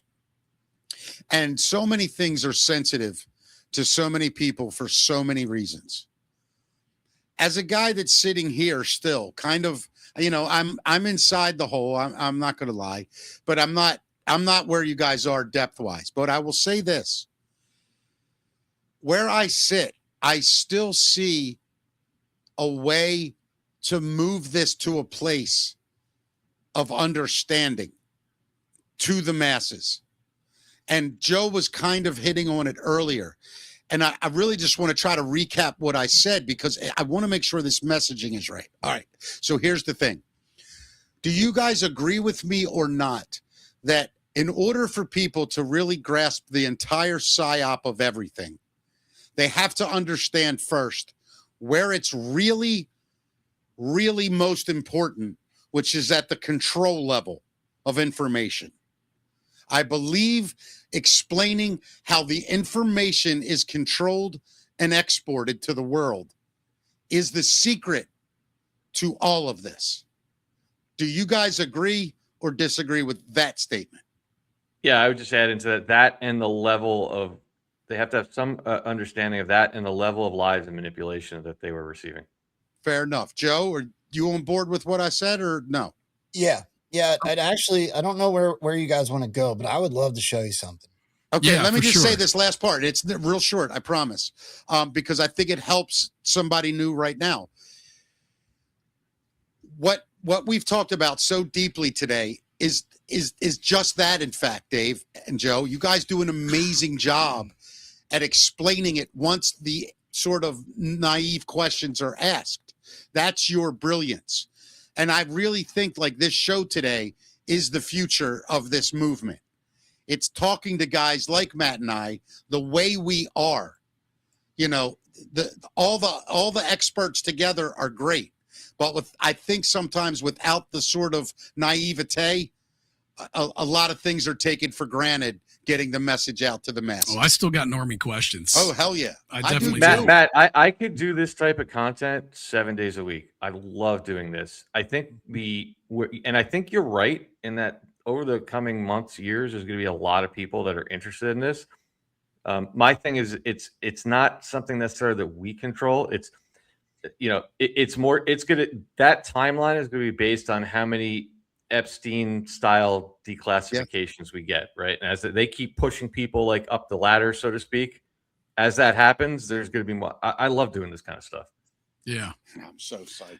Joe, I don't get bothered by people asking questions. I enjoy it, like because I want to get to your stuff, Joe. But I just real quick, Matt. After that, just I want to leave time because I just for people because you guys do have a lot of people in here that don't watch our stuff, and I do have a slideshow. It's very detailed. I'm not going to go into detail, but I do want to highlight some of the points of this signature reduction, the secret army, so people can understand just the depth that they'll go to.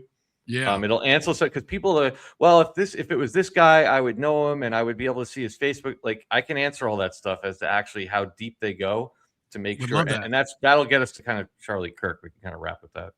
Okay. I just have a quick question. Your guys' opinion on something. So we're living in a psyop. I mean, that's heavy words. Once you like, I mean, I really felt that when you said that, Joe.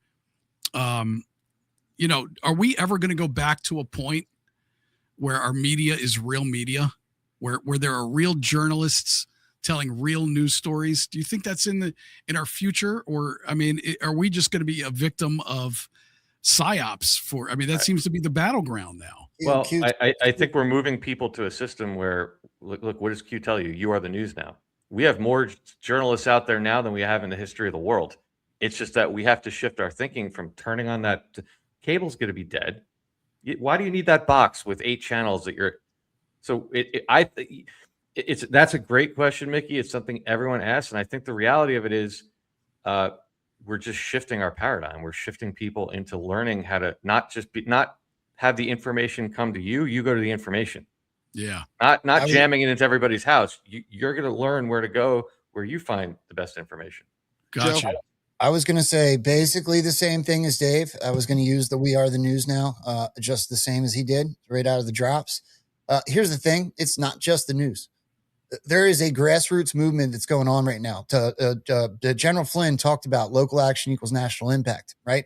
So if it's all being exposed at the top and we're being armed with the information, motivation, potential to restart something from the bottom up. That's what he means by we are the news now. We're taking back over local politics. We've been lulled to sleep. We have now been reawakened. So it's up to us. The answer to your question is it's completely up to us. The TV is lied to us forever. So now we have to do do your own research, right? They're literally motivating us to take it all back. All of it. Amazing. Great answer. Yeah. It's perfect answer. Yeah. I mean, and what Dave said first into Joe, literally the TV, Matt, we've talked about this. It's going away. Like, it's weird. Like, I see people still watch, like those shows on, television, like FBI and, somewhere, something hospital. Right. And you're like, I get it. It's mindless entertainment. I'm an entertainer. I'm a comedian. I can hit myself in the head with coconuts to make people laugh. Right. I get that. What I don't get, though, is when you're living in a time that's so important and the people living in it don't even realize what's happening. That's the ultimate way to know how badly you've been manipulated, that the entire world was on the brink of collapse by evil and nobody knew anything. They wanted to make sure that the hot dogs stayed under $2 and their Budweisers were under $10 a 6-pack. As long as that's happening, yeah, go get them, boys. That's the thing I fear we'll never fix. It's not that you're going to never. Well, the thing is, you're always going to have, right? You go back to the Revolutionary War. I don't know if you guys know this. It was actually only 3.5% of the population participated in the revolution. Yeah. Right. The rest of them were like, I'm going to drink my beer of the day. Right. Yeah. But the point is, we got to a point where there was far too many passengers. So you don't need, I think that's the other thing too, is people got to realize, like, you can't just sit there and every person that you look at around you, like, oh my God, they're asleep. It's not working. There's always going to be people that are asleep. Always. But if we can shift enough people, a critical mass, and it is working, It's definitely, you shift enough people, then you have something. Yeah, and I think that's the whole key. That's Matt and I were talking about, was it yesterday or Friday, Matt, about how when you just keep talking about things, like we're just blown away that people keep showing up every day to listen to us. And then we realize it's just because we're talking about things that other people want to hear, and it's very hard to find when it's done right and entertaining and all those things go together. It's hard to avoid. It is. Once you start to learn some of these things, it's hard to really care about any of the trivialities that were important to you before, or to even have conversations. I mean, people could probably relate to that. Just to have these conversations that are about trivial things in life. You want to talk about all this stuff. All right. And in that, let's get to what you were going to show. And Dave, I want to see some of these slides that you have as well. Rambo, which one of these? So let me just say this. I think what I'm about to show, and it's only 2 quick parts, is a really great intro to what Dave's going to show you. So pull up the one that's right next to me, the one that says slide, not Cywar, the one that says Rambo. Yeah. Okay. Now, look, this is a famous Q proof. It's in the drops. I'm just going to go over it briefly just to make the point for the next thing I want to show. But on the 13th of January, Q asked if we trusted the chain of command. Okay. Do you trust the chain of command? Have faith. We are in control. All right. That's interesting already. The Department of Defense tweeted about the National Geographic's airing of the chain of command.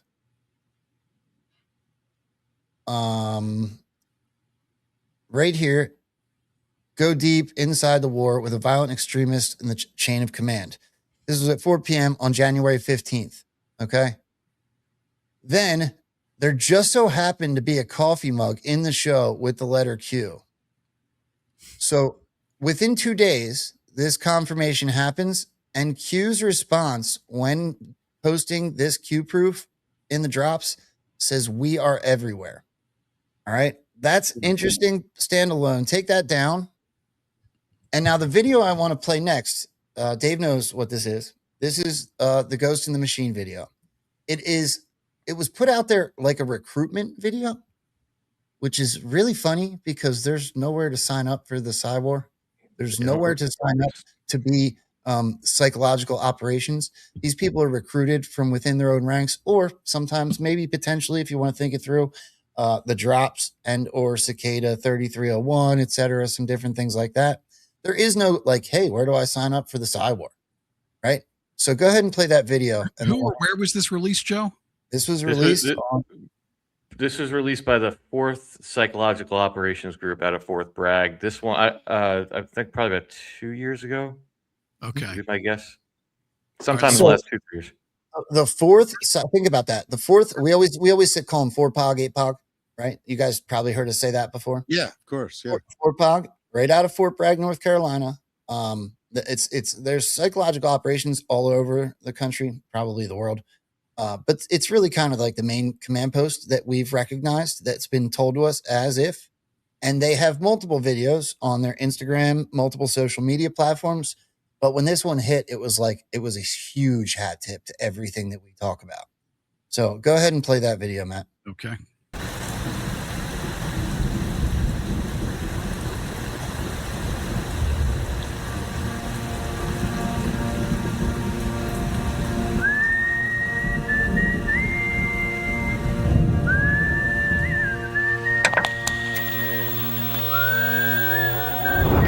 As the world watches and listens in horror, the peaceful pro-democracy demonstration in China comes to a violent and bloody end. Mr. Gorbachev, tear down this wall.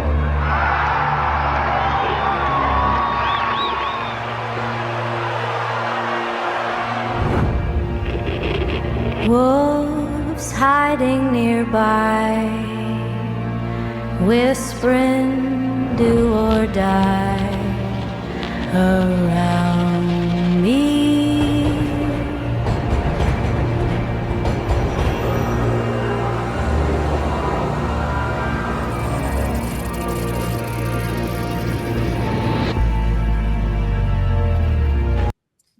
tip of the spear right out of the drops. Okay.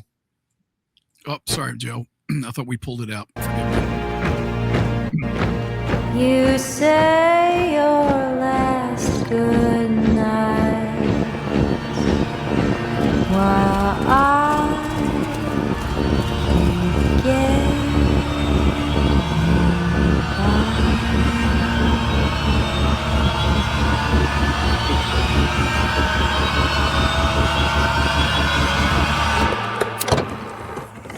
There is another very important phase of warfare.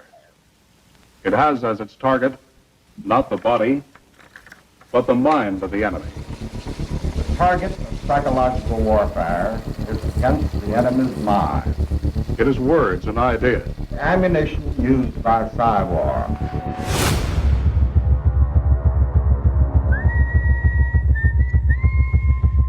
Its mission is to influence the thoughts of the enemy soldier, and at the same time is expected and encouraged to study foreign languages and the social sciences such as history, economics, and sociology. He must have a broad and sympathetic understanding of all phases of human experience. gripping at my skin, the walls of night closing.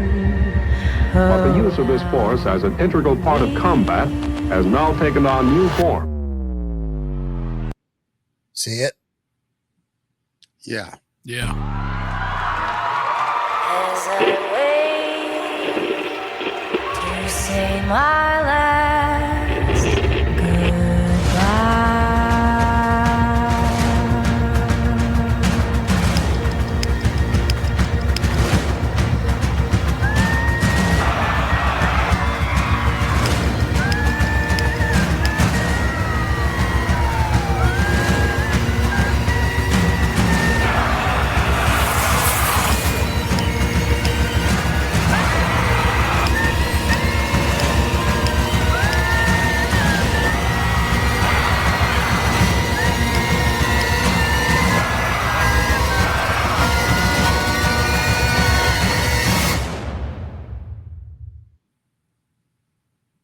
These are the Psywar soldiers.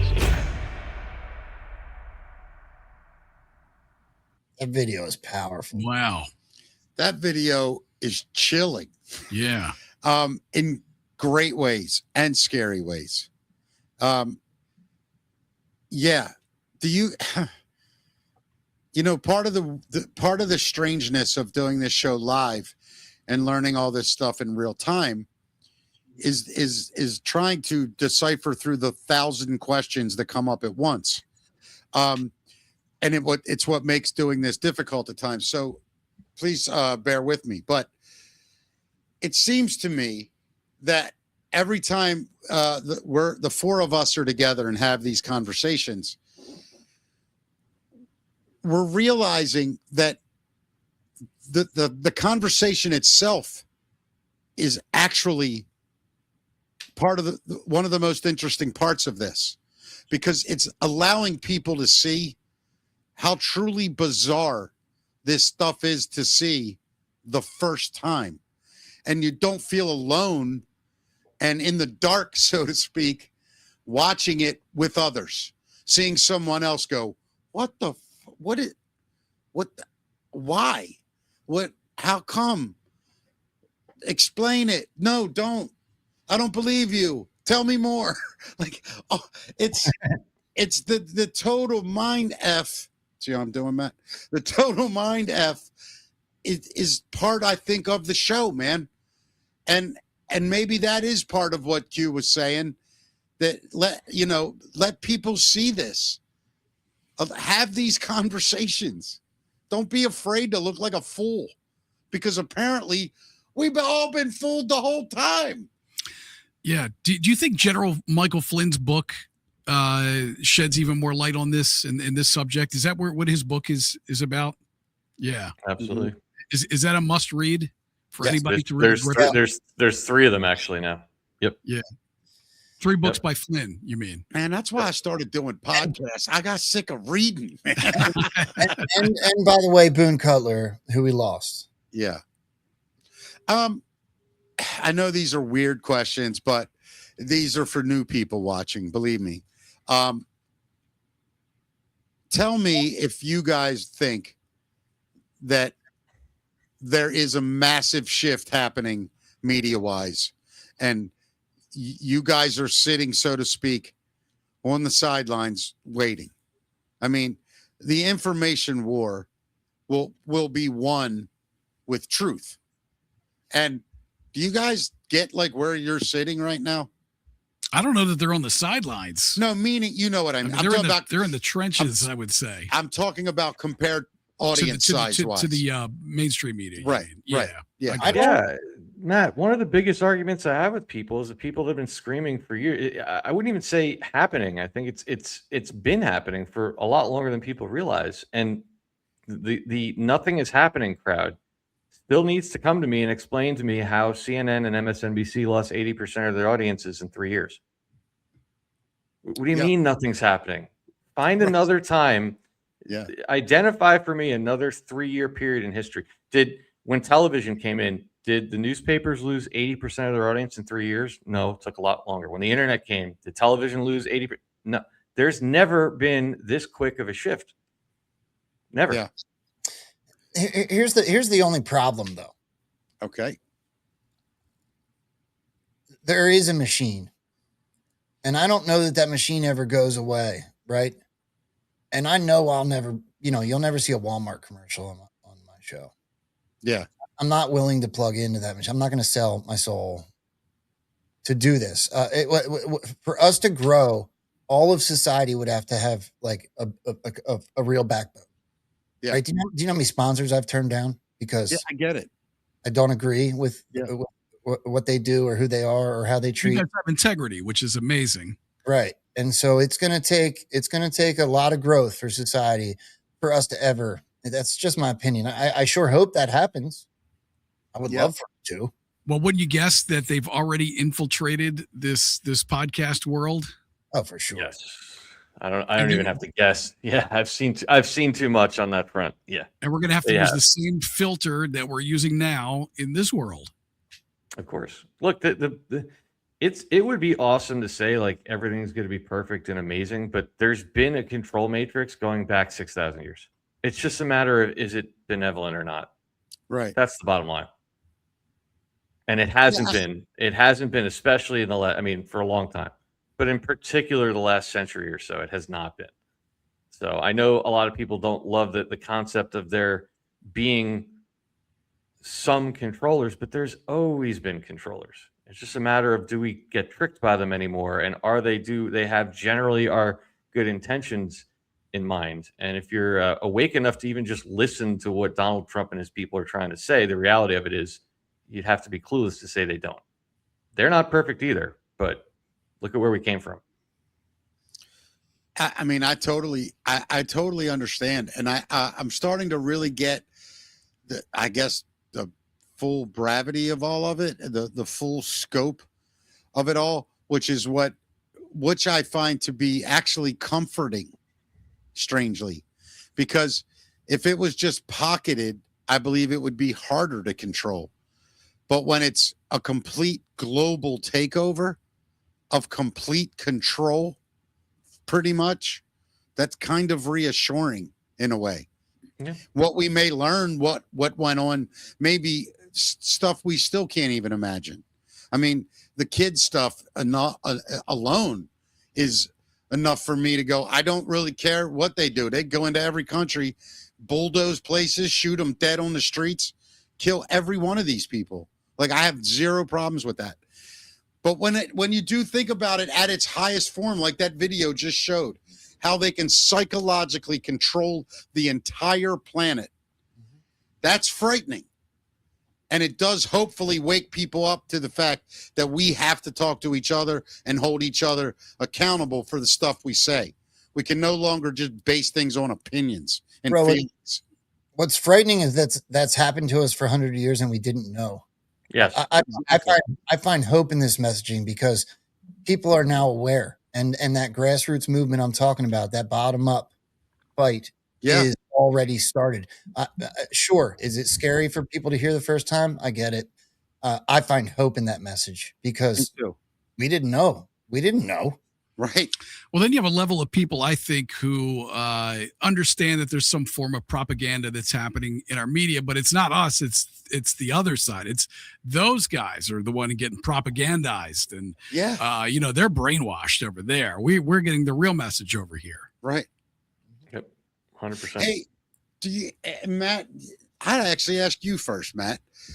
Do you feel like things are actually moving quickly toward truth and disclosure of it all? I do, but I wonder if it's only because I've been talking to guys like, Rambo and Dave on a semi-regular basis now, and in this world. But yes, though I really do, because especially with all the stuff that's kind of come to the surface in the files and the Epstein files.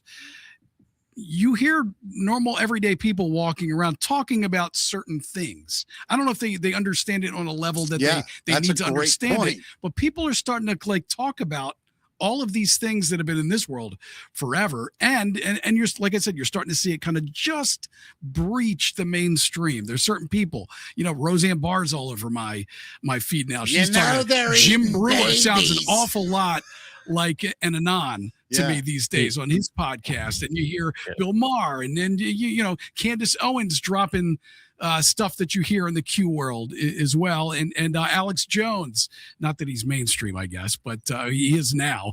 I think it is starting to move at a more rapid pace. Well, Matt, you're identifying what we typically call a signal, right? Like indicators, and you're doing exactly what I wish more people would do, which is to get out of your echo chamber. And I guess you could call this an echo chamber, but I'm talking about the people that they go to work every day.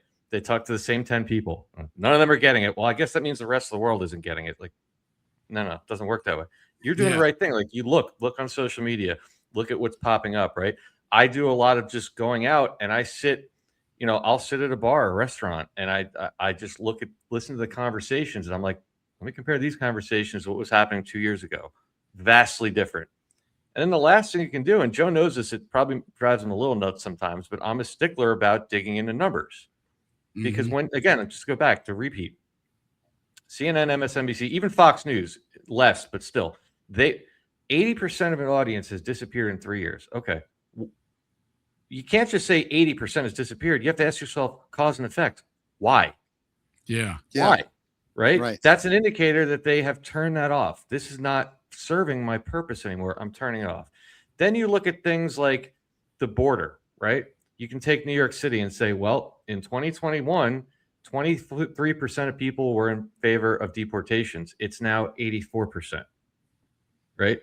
Yeah. I do this every day, because it's one thing to just sit there and hope. Well, it seems like, and you have to do that. You look at the signal. I do that all the time. But then there's a lot of different things. I could do a whole show on it and give you numbers. Epstein, you mentioned Brewer and Jim Brewer. Well, 5 years ago, when Joe and I were doing podcasts on Joe Biden wearing a mask, there's 2,000 people watching it. Now, Jim Brewer and Joe Rogan are on a podcast talking about Joe Biden wearing a mask, and there's 20 million people watching it. Yeah. I keep going with this, but you get my point. It absolutely is accelerating. Yeah, I mean, guys, let's do this. It's let me see, 1:45. Let me thank some people. There's been so much action today, and I just want to thank some people. Double L 555. Our girl Lisa. We'll see you Wednesday night at the meetup. Happy Monday. I told this one earlier, and I didn't give her credit. Or him, K. Marsolin. I don't know if anyone caught this yet, but Operation Epic Fury is 17 letters. Mrs. Macro Tool Breaker, $1. Can't wait to see all of you at Threadfest. My birthday is the day before. Best birthday gift ever. Love you guys. Rose Gannon, the great Rose Gannon, who made Matt and I these bracelets. So sweet. Happy Monday with a $10 rant. Thank you, Rose. Let's see. JLB 2516. No one is allowed to say Joe created a monster. He didn't create a monster. We created a warrior. Keep going, Mickey and Matt. We love it. Where we go, 1, we go all. We just had Mr. Grass 41 pop on $1, eyes wide open. Thank you very much. Simon says, FL, $5. Question, in your opinion, is the 60,000 secret army our promise to counter Obama's civilian army? Just putting that out there. We'll come back if you guys want. Pebbles 23, the great Pebbles, $17 rant. Mickey and Matt, y'all are kicking ass. Keep going. You're making a difference. We love you. Thank you, guys. Thank you. Missy Christine, I'm sorry, everybody. $1, dollar holler. Mickey and Matt, way to go, guys. You were awesome. Excellent breakthrough show. Yay, Dave and Joe. Love you all. Wow. John, I think we're almost there. John, Dan, Ken, $5. Got one more. Okay. Best decision you made to do this show and having guidance from two of our favorite people, Dave and Rambo. Rocco and guys, where we go? One, we go all. One more. Mr. Grass 41, $20, saying sorry, forgot to bless. So thank you. You absolutely have blessed us. And then we got a May 60s, last one, $5 rant to the 3% in front of us. I forget what that was in reference to, but thank you. All right. Mick, you and I came in here this morning, and there was a buy me a coffee from Debbie today, $500. Yeah. And incredible. So thank you so much, Debbie. Yeah. I don't even know what to say. I was just absolutely floored when we came in and saw that today. You guys, again, after thanking all those people, Matt and I know we joke with you guys or whatever. Thank you. I mean, sincerely.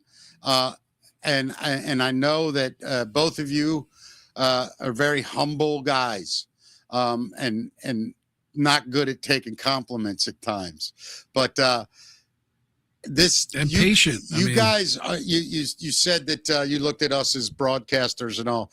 I'm not going to lie to you guys. I mean, doing this show today, you guys are every bit that we are. Yeah, you guys are fantastic. Yeah, man. I mean, you have nothing. And I've said it before too. I mean, we are so lucky not only to have you guys on the show and talking to us about all this stuff, but we're lucky personally as well, going through this journey. In that, a lot of people had to do this alone without being able to ask questions and not having a support group. And this extends to everybody watching, all the people that just watch us every single day. I mean, what a massive support group. And, it's a much easier journey for us because of you guys and because of the support group that we have and the people that view as well. So thank you. Matt, we thank you for all those. You got to get to Dave's slides. If we're going to talk absolutely. Let's do it, man. Yeah. And look, I don't know what your time schedule is. Let's go through these slides if you guys want to go through them. Yeah, I'm good. I got plenty of time. All right. Yeah. So again, this is very detailed, so don't get freaked out when you see the next slide. I'm not going to go through all of it in detail. This is from a show we did a while back, but I basically just took the article and I kind of summarized it using AI because I wanted to. Just now that we've kind of done a really good discussion on it. Oh, and by the way, to answer that question, Mickey, yes. The 60,000 army as the promise to counter. I don't know if Joe agrees or not. I would say the 60,000 army is a tool of the larger operation, which is a promise to counter. Got it. I agree with that.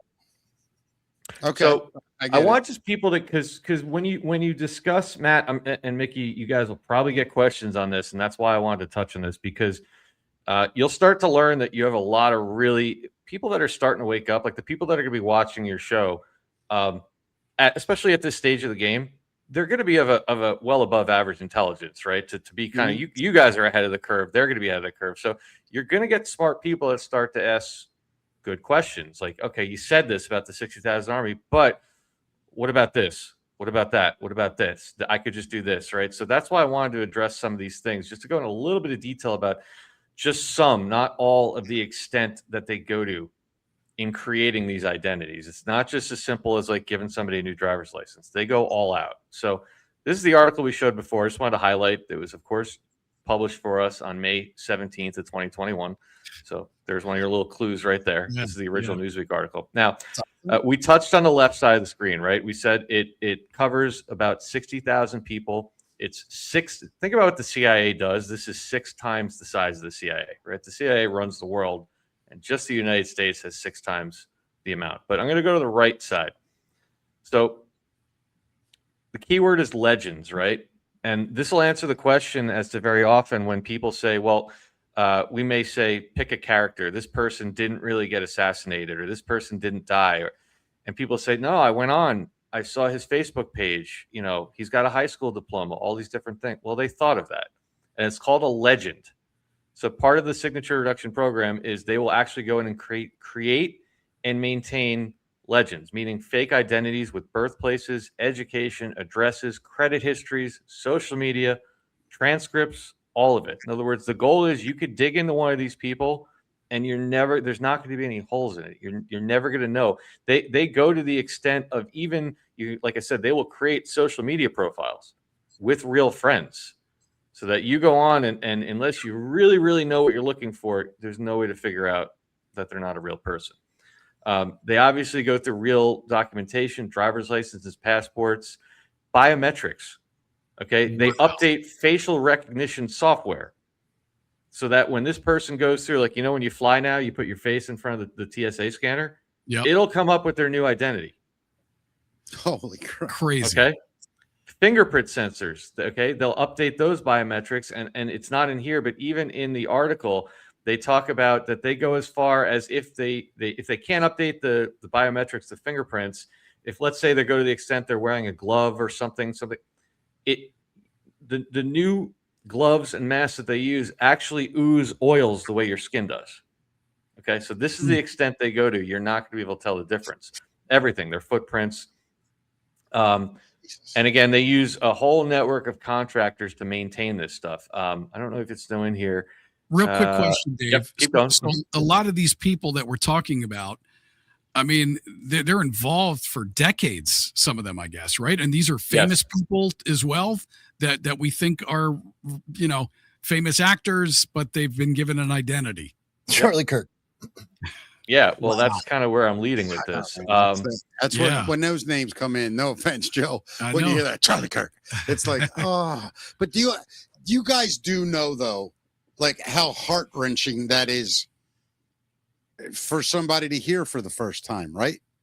Does that still dawn on you guys? I'm not being funny. I understand it. Yeah, of course. Okay. But Joe's laughing. That psycho son of a bitch, but I don't know what that means. Well, no, because I'm an empath, right? I Right. feel that sometimes I don't even have to read it. I can feel what the chat's talking about. Right. And yeah, my show's on Fridays. The show's about Charlie Kirk. The show's about the assassination with Trump. I can literally feel people being shocked when they want to. Yeah, I'm with you. Yeah, no, it's so wow. In the article, and again, I would encourage. I'm just skimming, guys. I would encourage everyone to go read this. You can just Google it. Google Newsweek Secret Army. You'll find it. In the article, they highlight this gentleman that they trailed, supposedly called Jonathan Darby. And basically he's a veteran and he works for a contractor that handles this. And one of the things he does is to actually maintain both identities for somebody. So in other words, he will make sure that your new identities, your mail is handled, your bills are paid, things go in on time. In other words, they handle all the stuff in the background to make sure there's no disruption in either profile, your real life and your new identity. Okay. So a lot of these people are still living under their real identity and this other identity is what you're saying. And so yep, exactly. Okay. What else? So here it is. This is it kind of outlines what it can do. Operatives assume alternate identities to move through foreign and domestic environments without detection. They're used for information warfare. So building and running false personas online to obscure origins of digital activity. Again, we talked about biometrics. Travel, all that stuff is covered. So why would they do this, right? This is where it kind of comes into our world. And this is what we're talking about with the long game. And think about somebody like Charlie Kirk. Perception shaping, use of online personas to seed narratives or amplify divisions. Now, this extends beyond just the people you see on television or well-known names, all right? Think about some of the viral videos you're seeing. Now, a lot of that's getting replaced with AI now, but for a long time, look, not to get off on a tangent. I have a friend that uses AI to track this stuff. What if I told you guys that over the last 4 years, hundreds of digital influencers that are under the age of 25 have all died mysteriously? Hundreds. Wait a minute. So you're saying hundreds of kids that were influencers are now dead? Well, that's what you're told. But look at what I'm showing you on the screen here. Right. Perception shaping. So in other words, a lot of these people you see on TikTok and Instagram, whatever, with way bigger followings than Joe and you and I have, right? So in some case, in the millions, that were they were created, they were put out there, they did their job, and now they kill them off. And this is the context that maybe we didn't communicate when we talk about something like a Charlie Kirk, because we have data to kind of back this up, that Kirk would just be the granddaddy of them all. They've been doing this for a long time, right? Nick Shirley's saving for his house in Valhalla. Right. Yeah. Nick Shirley, let me ask you about that cat for a second. Yeah. You know, it appears the guy has balls of steel. It appears he's a true patriot. It appears he's uncovering real fraud. Is any of that true? Or does he know he's totally safe? Joe, you've got a personal experience with sorry. When you could pull this down, we don't have to keep going through this, but I just wanted to go through a little bit. I would love to go through whatever. Crazy. Yeah, I would love to go through. I got a couple more things I might pull up, but yeah, I'll tell you the Nick Shirley story. We were fortunate enough to get invited to Mar-a-Lago by a very wealthy viewer of ours, and he bought an entire table. And when we got to Mar-a-Lago, when we got into the ballroom, we were seated at table 3. So there was, I don't know, 50 tables in there. Stage 1, 2, 3. So we were right next to table 1. We were one of the best tables in there. And I was seated with my back to the stage. So my back was literally against Nick Shirley's mother and him. So I'm turned like this the whole time, 18 inches away from the two of them. Now, me being me, I know what this was, the James O'Keefe Citizen Journalist Award Gala. Now, without going on too much of a tangent, I've known for a long time that James O'Keefe is, I don't know, I 1000% believe that James O'Keefe is part of the 60,000 man army. He's there to serve a purpose. You look at those videos, they're absurdly staged. Agreed. And as I started watching James O'Keefe, who's a trained actor and singer, and he's dancing around stage, I'm like, oh my God, this is a show. And the table where Nick Shirley was sitting was all these citizen journalists. Now, some of them I know of, some of them I don't. And I'm watching them, and every other table that's there is like, oh my God, I'm at Mar-a-Lago. They're taking pictures with each other. They're hugging each other. This table, they just sat there like stone-faced, like we're here to do a job. And I'll skip ahead when I kept turning around to Joe and all of them. I'm like, these guys are part of it. Like, look at their body language, look at their actions. It's true. They're all, everyone at that table, you know where they were. And I know how I picked up on it. 1 week, about 2 weeks before that, Donald Trump had a Antifa roundtable at the White House. And there were 10 journalists there telling their stories to other people like Jack Posobiec and others about their experiences getting beat up on the streets and all these Fugazi videos. And guess who the 10 journalists were at the table at Mar-a-Lago? The same 10 journalists. Wow. Okay, so you start to, and the long story short is where it really got me is when Nick Shirley was awarded Citizen Journalist of the Year. He got up, he got his award. And I'm looking, and his mother's not reacting. She's just, yeah. He comes back to the table, sits down. They don't even hug each other. Or like barely, to the point is, I'm telling you, it's his mother. I didn't realize, I was at the dinner for 2 hours. I didn't realize it was his mother until James O'Keefe stands up and goes, and we have to acknowledge Nick's mom. Let's give her a standing ovation. It was just obvious that these people are not who they say they are. And I'll probably catch a lot of crap for this, but I stand by that. I watched it, and nobody knew who Nick Shirley was. And that was November 13th. 1 month later, boom, he comes out. And that's why the day he came out and this whole thing went viral, Joe and I are sitting there like, of course. Every word Dave just said is true. And I also want to answer your question, Matt. I believe, I'll say the same thing Dave said. I know personally, but I for everyone else, I 1000% believe that what Nick Shirley's doing is declassing something that already happened. Right. We've all but proven it by going back and looking at Google Maps, etc. You're saying there are guys out that are literally just disclosure actors. Oh yeah. That's basically what their job would be. D-class. Yeah. And people say why? Because number one, it's legitimizing citizen journalism. At the same time, it's making the legacy media look like fools. You got this kid, he's 23 years old.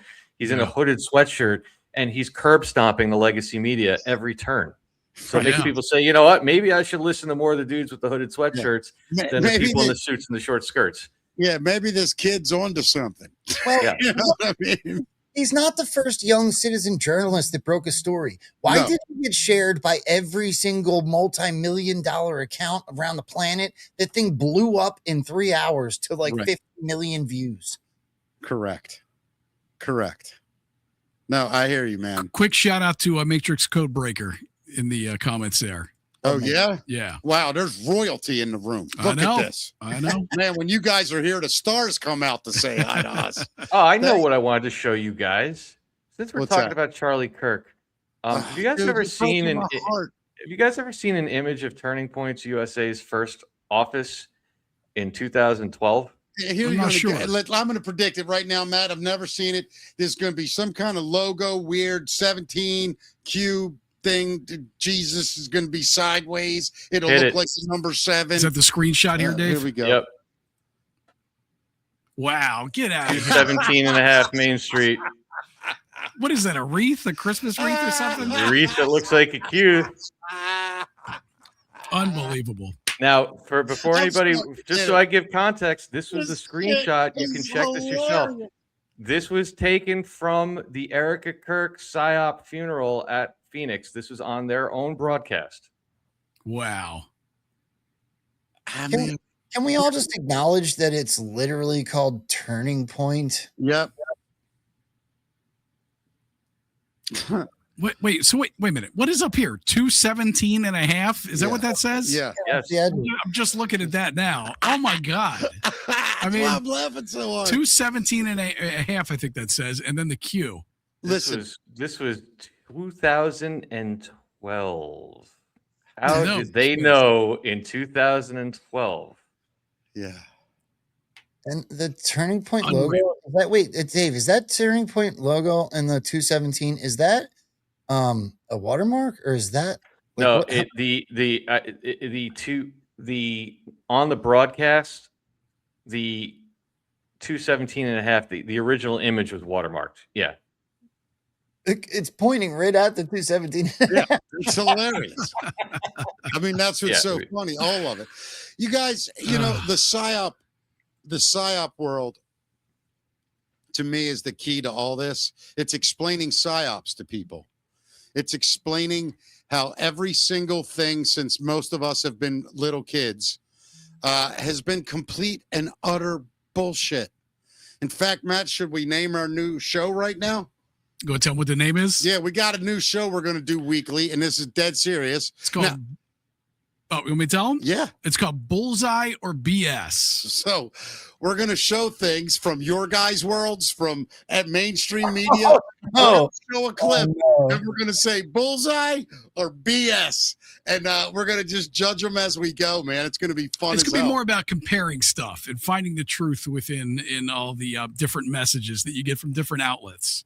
Is there contestants on this show? No, not really. It's just like I'm gonna grab something you said on your show, right? And then it'll be something about Trump specifically, and then I'll go grab one from CNN, and we'll show Joe Rambo, and then we'll show CNN, and then we'll go Joe Rambo, BS or Bullseye, and then we go CNN, BS. So we just compare coverage to find the truth. So pretty much you guys will mostly be bullseyes, I would imagine.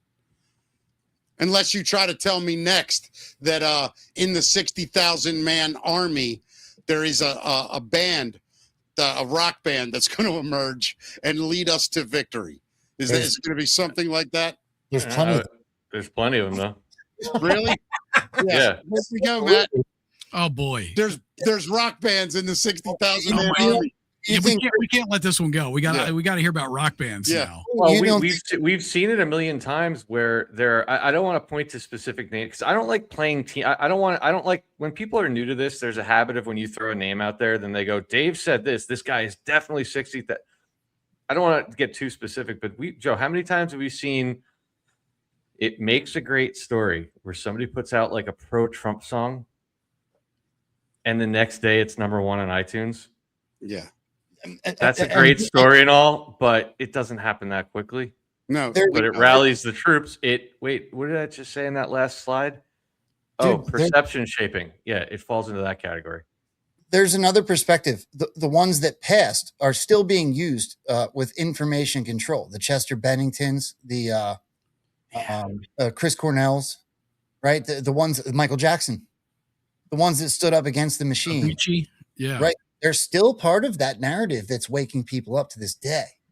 What do you think about those? Did those guys really die? Yeah, I think. Well, I don't like to get specific.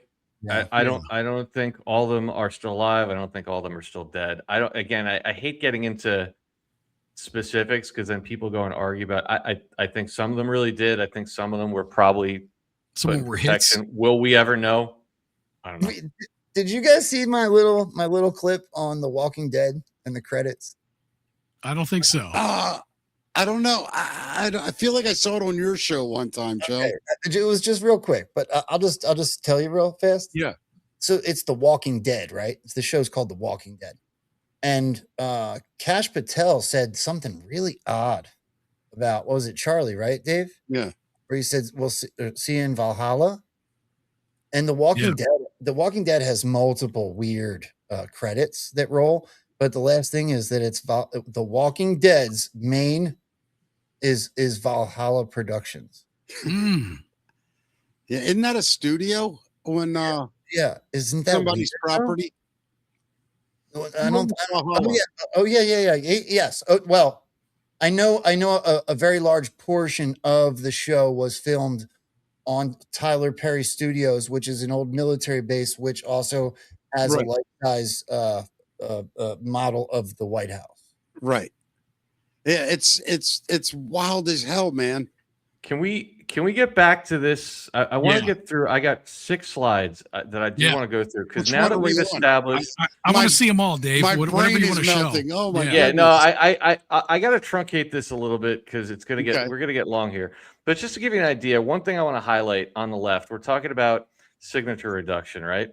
And what could some of the things that could be used for? To fabricate witnesses or participants, right? So somebody gets not assassinated, and then you got 10 people like, I saw it.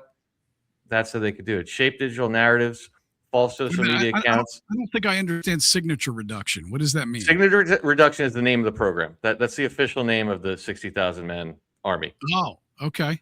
Okay, so you could, for example, you could not only have, if you're trying to sell an event, you could not only have the star of the event be part of the 60,000 army, but you could have the people interviewed by the media be part of the 60,000 army. You could have people on social media be part of the 60,000 man army. You could have large accounts with millions of followers go viral and say, I saw this, right? You deploy all that, no one's ever going to question it. I went to high school with this guy. I graduated with him 20 years ago. You have to believe it. I'm telling you, I went to high school. Well, you're going to go and find those high school records because, as we identified in the previous slide, they've already mapped all that out for you. So you see how there's very little holes in the story. Yeah. So you can pull a lot of stuff off with this. We talked about shaping digital narratives, right? Amplifying social media accounts. You get big accounts to say, I saw it. This happened. This is real. I knew this guy. Crying, all that. You play with the emotions. Control of physical evidence, right? So people with access to forged documentation or props that simulate reality. There's a whole lot you can do. You saw that in the Charlie Kirk event. You saw all the coordination, the guys with the cameras. The one guy went and got the film out, and that told everybody in there to try to hide something. All those people with the hand signals, that could very easily be Secret Army, right? So it's not just people in the front of the camera, people behind the cameras as well. Interesting. And then we talked about biometrics. That's a big one. So, all right, I'm going to quickly go through one thing. Now, let me go to, this is just some precedent. You guys can screen cap this if you want. There's a lot of precedent for stuff like this happening in the past, not just in recent history. It's just a little bit of a new, it's a new medium. We've taken it to a new level, but this stuff has gone on throughout history. It's not anything new. All right, so this is Charlie Kirk. Ready? I know this is going to be tough, but I loaded all this stuff into ChatGPT. I loaded all the back data. I told it to suspend its belief in reality for a minute and take what I have a theory for you, and I want to kind of bullet point it. So I had it lay out a timeline. And one of the things that people obviously have such a difficult time with is like, what do you mean Charlie Kirk might not have been Charlie Kirk? You know, he was around for 14 years. Yeah. Right. That's insane. Right. Now, there is precedent for this. I'm not going to even get into that, but understanding that you can fake identities, you can fake backstories, you can fake wives, you can fake high school, you can manipulate all that. They're biometrics. There is very little, if anything, that you can find that the layman like us could find to prove that that's not him. How could you then use a character like Charlie Kirk and plan it so that you're going to have him come in, you're going to have this rise to prominence, you're going to have important people amplify his message, you're going to create a grassroots movements, and then the exit strategy in order to create real impact and a long-lasting legacy? Assassination. Wow. What if it was planned 10 years ago, 12 years ago? What if this was always the end game? Right. So we came up with this a hypothetical case study that we just called it Elena Marquez. Right. Now I'll just blast through this quickly because I don't want to get too caught in the weeds. But so number one, it's talking about long-term I'm sorry, Joe, do you have something? I was just going to say that would be a real turning point, wouldn't it? It would be a turning point. Yeah. Yeah, definitely would be. It's almost like the whole narrative went right off the rails, right? Huh. Just one. Hey, speaking off the rails, just real quick, first time ever on the show, 2,600 people. Wow. There was up at one point. I think it's 25 and a half now. That's a big deal for us. That's huge for thanks. us, man. Yeah. Guys, this is wild. What's the song? Hit that thumb. And Mickey too. That helps us Smash that tremendously. like button. Mickey, you got another. You have another 1,900 people watching on X too. Amazing. Holy cow! Yeah. Yep. We're All right, hitting the big time, Matt. We're hitting the big time, kid. Go ahead, Dave. So understand. So you create a fabricated persona, and you talk about long-term persona construction. So backstory: Elena Marquez is introduced quietly over a decade as a teacher and activist in a small city. They create a digital legend, right? So dozens of social media posts spanning the years. In other words, you could preload a lot of this stuff. It doesn't have to be them sitting there. And we, by the way, we've seen that. I could show you some people where they have a whole bunch of, they're big now. If you ever want to dig on somebody, go to their Instagram. You'll find a lot of these personas.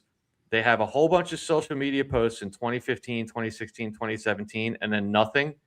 And then they go parabolic in 2023. So that's what we're talking about, a digital legend, right? Okay. So you have dozens of social media posts spanning the years show her teaching, volunteering, and commenting on civic issues. Old photos, either AI generated or staged, create the illusion of a long history, right? So you're going to look back, you're going to see high school, you're going to see all that stuff. You add public exposure. So she begins writing op-eds, is quoted in local papers, and eventually gains a following or a voice for reform. This is exactly kind of what happened with Charlie Kirk in just a different way. Then you build grassroots appeal. Elena becomes known as an outspoken critic of corruption. Online personas, again, we talked about this, run by covert operatives will amplify her messages.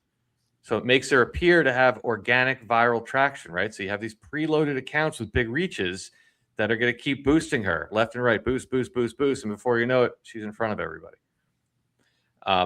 She speaks at rallies, carefully printed media coverage frames her as a rising grassroots leader, so you can control the narrative. Then, as Joe said, you have the first of a turning point event. It could be a controversial policy, could be an election. A lot of people did it with election fraud. A lot of people did COVID. You take advantage of some kind of big event that continue pushes them up the ladder, and now you get more of the media involved, right? The media interview, you put her all over the media because they're authentic, they're relatable, they're courageous. But behind the scenes, the prominence is carefully nurtured to ensure that she symbolizes the movement, right? So if you just stop there and you think about that, does that all kind of fit in a condensed version of what happened? Which, like, how many people, I honestly didn't know it until he got assassinated. How many people really knew that Charlie Kirk didn't start in 2020 or 2018 or 2016? It started in 2012. It fits this exact timeline, right? Not only here's something, Dave, that I want to point out. Like, and this is a showbiz thing, in television or movie world or whatever. What you just read is kind of like what we would call a treatment in showbiz, where you give an overview of the script. You tell the story in bullet points. Then you go back and then you write a screenplay. And you introduce the character. Right. You introduce the character. You show the other characters involved. You write dialogue. You set the moon, day, night, the temperature outside. How many people are watching this? You paint the whole picture scene by scene. So listening to you read this, I'm literally sitting here going, holy shit, it's all a movie. It's really just a movie. That's all. And all people need to acknowledge, I'm not here to tell people that this is what happened to Charlie Kirk. That's my personal belief. Yeah. But what everyone should at least acknowledge, if you read this article, and we're going very high level here, is that every single possible ability to do this exists. Yeah. Yeah, there's nothing there impossible. Nothing at all. Nothing. And the weird thing, and I was thinking about this last night, Matt, because you mentioned it one time about this goes way back on our shows, how the right band could incite a huge audience to do something stupid. Remember we were talking about that? So my question to you guys, when we're watching stuff from now on, what is the simplest way for me to go, okay, what am I watching? What are the basics that I look for in these sort of psyop moments?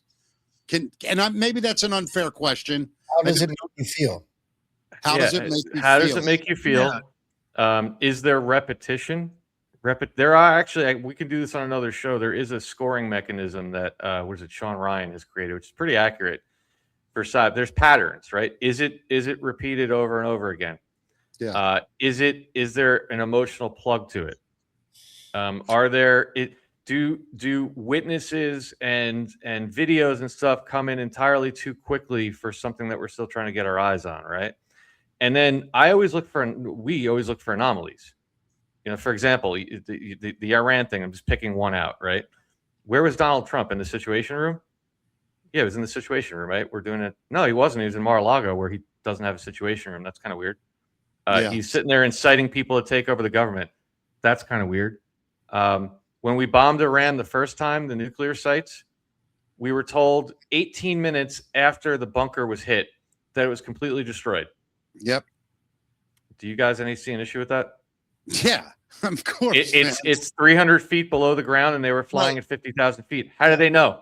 Well, things like that. Interesting. Yeah. But I did read a story that said, whether we want to believe this or not, that Israel had troops on the ground there, basically inspected it and verified it and got out. I'm just saying. Okay. That's think about what we're showing here, right? That's narrative control. Because let's just quickly break that down. No, that's why. Yeah, but that's why I brought it up. Yeah.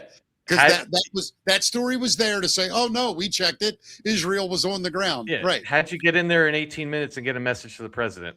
Right. Yeah. Let me ask you guys, because maybe I'm slow. Could you expand on that? Joe, I've heard you say, how does it make you feel before other times? We just expand on that a little bit for me? Just flesh that out a little bit more. Actually, Mickey, not to step on Joe, but for time's sake, could we keep blasting through this? Because I think at the end of it, and then I'll give it to Joe, you'll understand what we mean. What Joe is saying is, how does the story affect public perception? What is the expected reaction that a story like this could get? And that's what this will show you that. Okay. All right.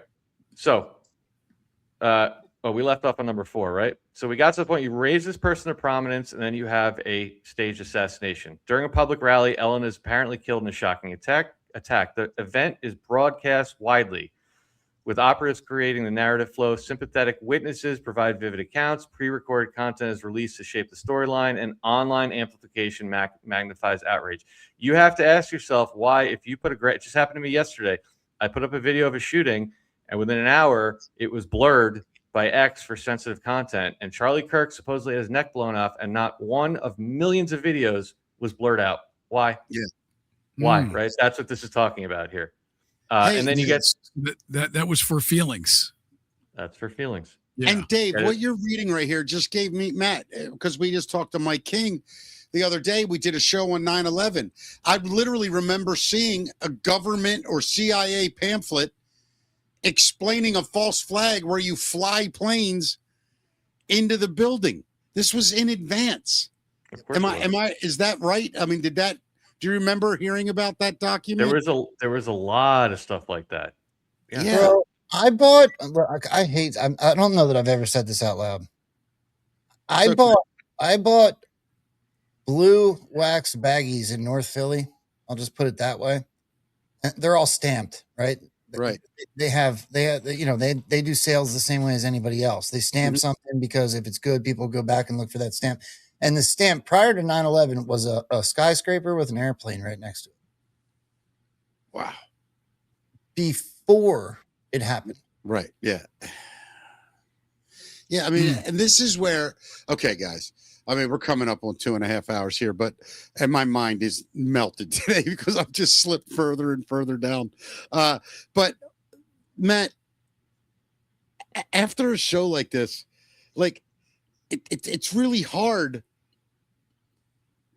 to not want to figure out how to fix it all, right? No, but this has been eye-opening. I think for the big picture of all of this. But I want to hear Dave go through the rest of what you want to go through, please. So I'll keep going quick. So again, you get to the event, and you can do everything from medical records to official reports, funeral proceedings. We still don't know where he's buried. They're all orchestrated to make the death appear real. You had the coffin going on Air Force Two that would never happen. All that stuff, right?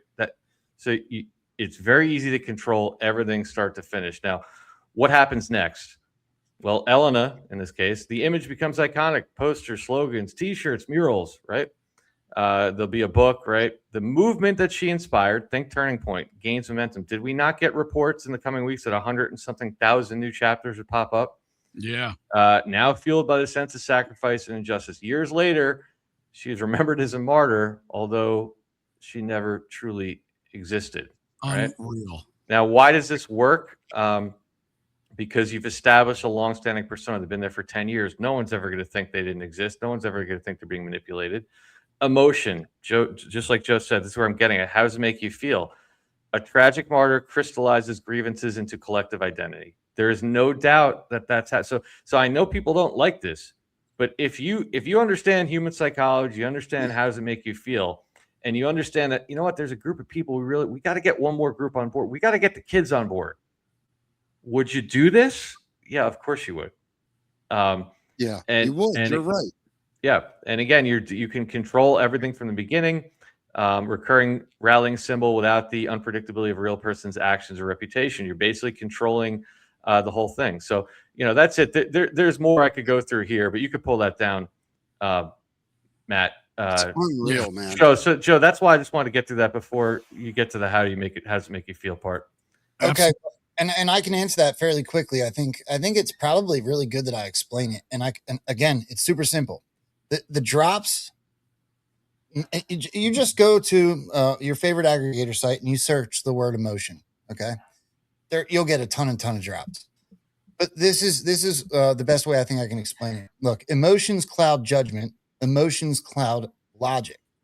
Okay, emotions, we feel them, and we almost do it. We do it most times unconsciously, subconsciously. It's a feeling, right? When I say how does it make you feel, that makes you logically look at the feeling you're going through, right? So if you want to break the psyop, then acknowledge the feeling and try to understand why. That's why I say logic to it. Yeah, that makes sense. If you put logic to the emotion, now it's like, okay, well, so where was it intentional? What's the, why, what direction are they pushing me in, right? Etc. And then for me, everything just started to become clear. Yeah. I'm like, well, Bud Light really, I was like, what are they doing? And then I was like, oh, how did that make me feel? Why did it make me feel that way? What's the intention? Then I started to do my own research. I found out who was in charge of the whole thing. Then I got confirmation through Donald Trump and Kid Rock and Dana White. And I went, oh, there it is. That's the psyop. And think about what those slides are highlighting. They're talking about perception shaping and control, right? So we were talking about before with the Democrats, right? It's obvious because the other thing, Mickey, too, is like, does it make sense, right? Does it make sense that the Democrats would just sit there and let everyone see them sitting down for a kid with cancer? There's no world that would happen. So then you have to default to, if that wouldn't happen, why is it happening? We're making them do it. And why? Because of exactly what Joe said. How does it make you feel? And you can, look, you're at the point now where you can predict it. I'm like, I know what everyone's going to be talking about tomorrow. Because then what do? What's the next step after that? Most people see it. Then you take that controlled media and you amplify. You have all these, I can't believe they were sitting there. And then what did I do? I go out for the last week. I've been out talking to people. And what is everyone saying? Can you believe those Democrats? I couldn't believe that's horrible. I'm like, yeah, well, I could believe it the second it happened because I know what they're trying to elicit by doing that. Do you know? Do you know what Dave and I are? We are the exact opposite, the negative of the black pillars that are out there stirring up BS and getting everybody pissed off. And I've said it 1,000 times. And we're over here going, everybody chill. Right. Let's think about this instead. Correct. And figure out why we're being pushed in these directions. It's literally the opposite of what the big social influencers are doing. I need to ask a historical question that you guys may know, but one of you may. Have you ever seen in your life an issue that is paramount to the American public with close to a 78% approval rating across the board not be acknowledged? Yes, you had it. It's actually one of the things that woke me up in 2017 when Donald Trump passed the original tax cuts. Right. It's what I'm going to say is slightly different, but by all accounts, anywhere from 82 to 88% of people received a tax cut, right? Anywhere you looked, it's simple mathematics. And so wouldn't 88% of people agree with that? Yes. Well, that's not what happened. In the initial polls that came out the months after that were 72% were against it. That's where I realized we had a major problem going on. Something wasn't adding up to me. It's so bizarre, like right now with voter ID.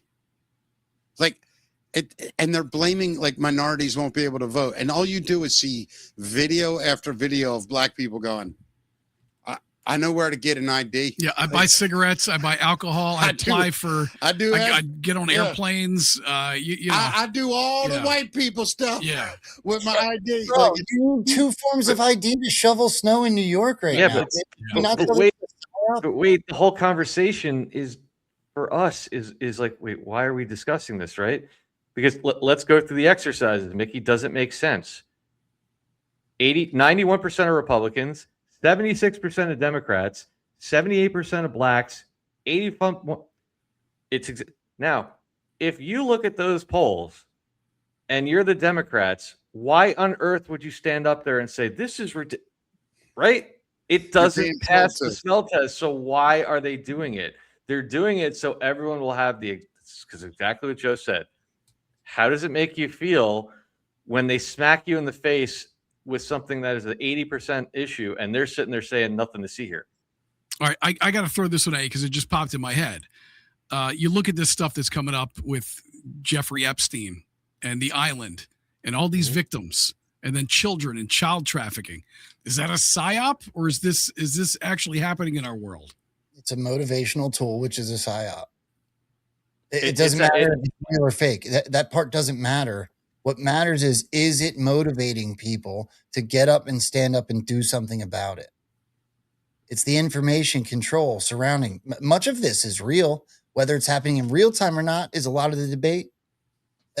What we're going through, the pure acknowledgement that we've been controlled for so long, it's all information control. It's all part of this great awakening process, this critical thought over emotional. Sorry, Dave. I didn't mean to stomp on you. No, you're good.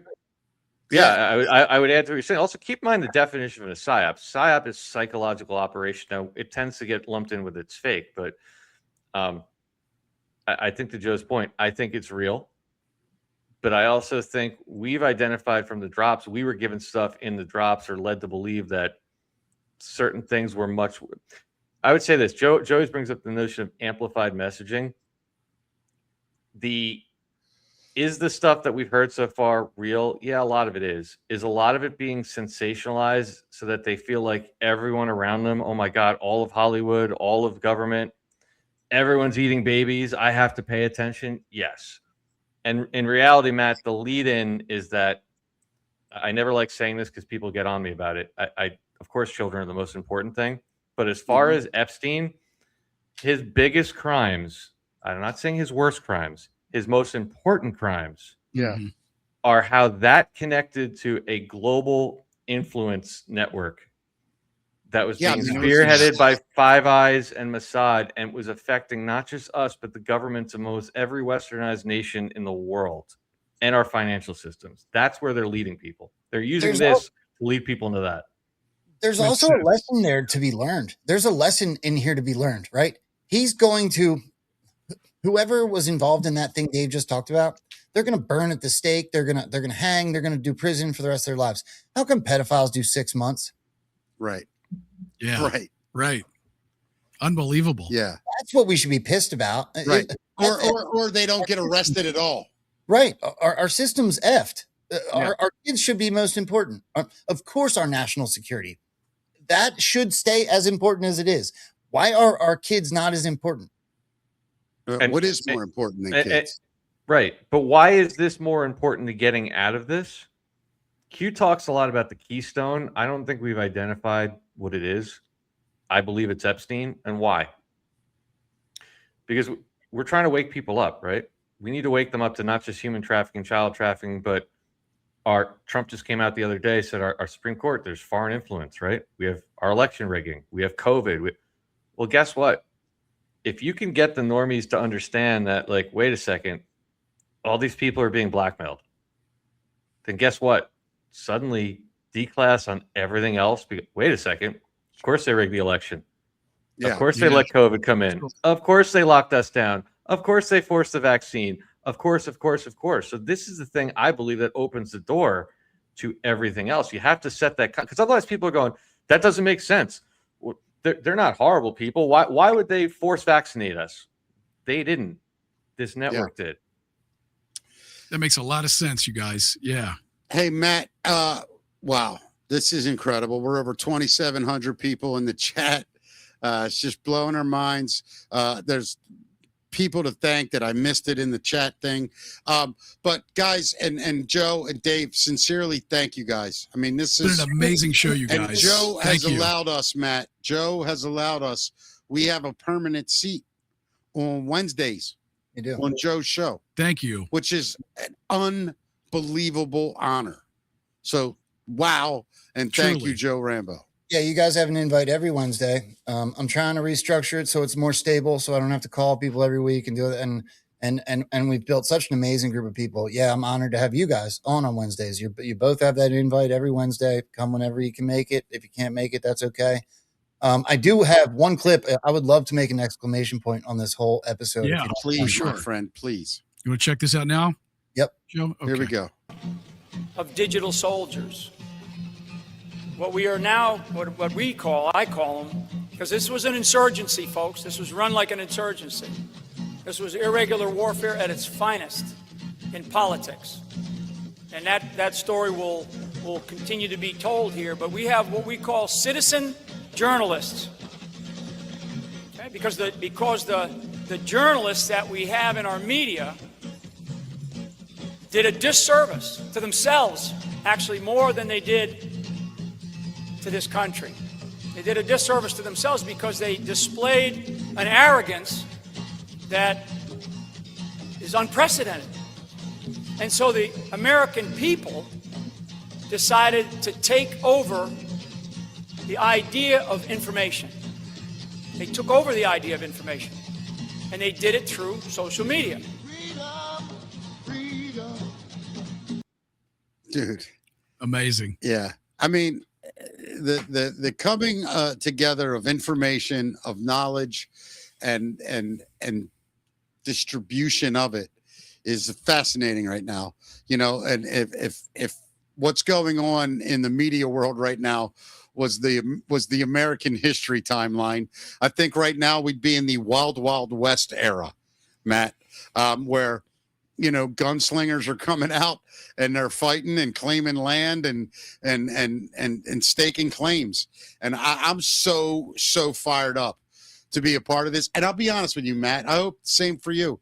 Today gave me like more confidence in speaking about this stuff on the show when these guys aren't here. We may not get the details perfect, but the messaging of the psyop, the movie. And it just calls on us to do the guy. I'm going to read Michael Flynn's book for sure. And just, and you got to tell me what it said in there.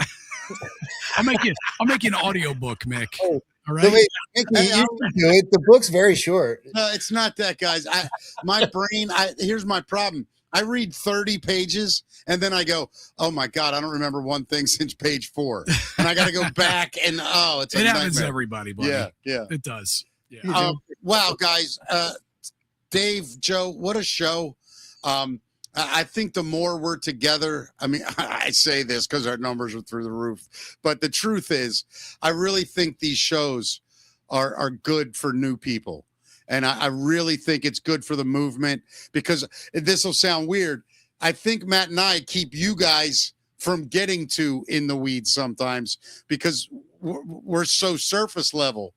And I think it's good to get this kind of level of explanation about the surface so that people actually come into it a little more confident, and I thought today's show if someone that knew nothing about the entire psyop, what we've all lived through today, if they've never seen it before today, what a wonderful way to be at least introduced to it. Well, I mean, I think whether you know anything about any of this at all, just an understanding of this alone is incredibly valuable. And it's something that everybody should look into and try to understand because it colors it colors everything, literally everything. And listen, both of you guys, I know you know this, and the Oscars are coming up. And listen, you're both probably going to win one. I'm just saying, they're voting. I don't control the voting. Now, this is going to be very simple. Matt and I, it's going to be like a regular award show. We're going to read the contestants, and then we're going to say the winner is, and if that person wants, they will be in the waiting room to thank everyone. Or I will know 3 days in advance who won. I will notify you, and you can record a video if you're a giant pussy and don't want to do it live. You're welcome to do it that way. I'm going to tell you right now, I'm doing it in a Jim Carrey mask, and I'm going to accept it. But go to Oscars.com. It's OSQARS. We're counting on your write-ins because Mick and I are not as familiar with the world yet. There's 17 categories, write-in slot in every single category. There are some names up there, and I think some of our biggest winners so far, people in the lead are write-ins, right? Yeah, there's a lot of write-ins, which was great, I thought, because that means the movement paying attention. But there are 2 times, I think, or maybe 3, where you two are pitted head to head, and I think it's funny, dude. I'm like, oh my God, this is so funny to me. I don't want to do this. Listen, guys, what Matt and I do is try to just, learn and have fun while we're doing it. And so we thank you guys so much. And by the way, have you guys seen, Matt, bring that black shirt up. Yeah, just real quick, that one, yeah. Did you guys see this yet? Yeah, it's pretty cool. Yeah. Right. Here's the color one. Yeah, there's the color one. And then show them the one on the far right, Matt. Look at this. Above the rabbit hole? Yeah, look at this. Yeah. Bam. What's up? I got above the rabbit hole shirt. We're like a real show now, Joe, Dave. We got a merchandise section, man. We're like a real business over here.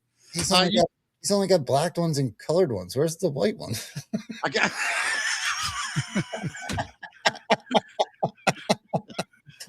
Listen, this show was a DEI appointed show.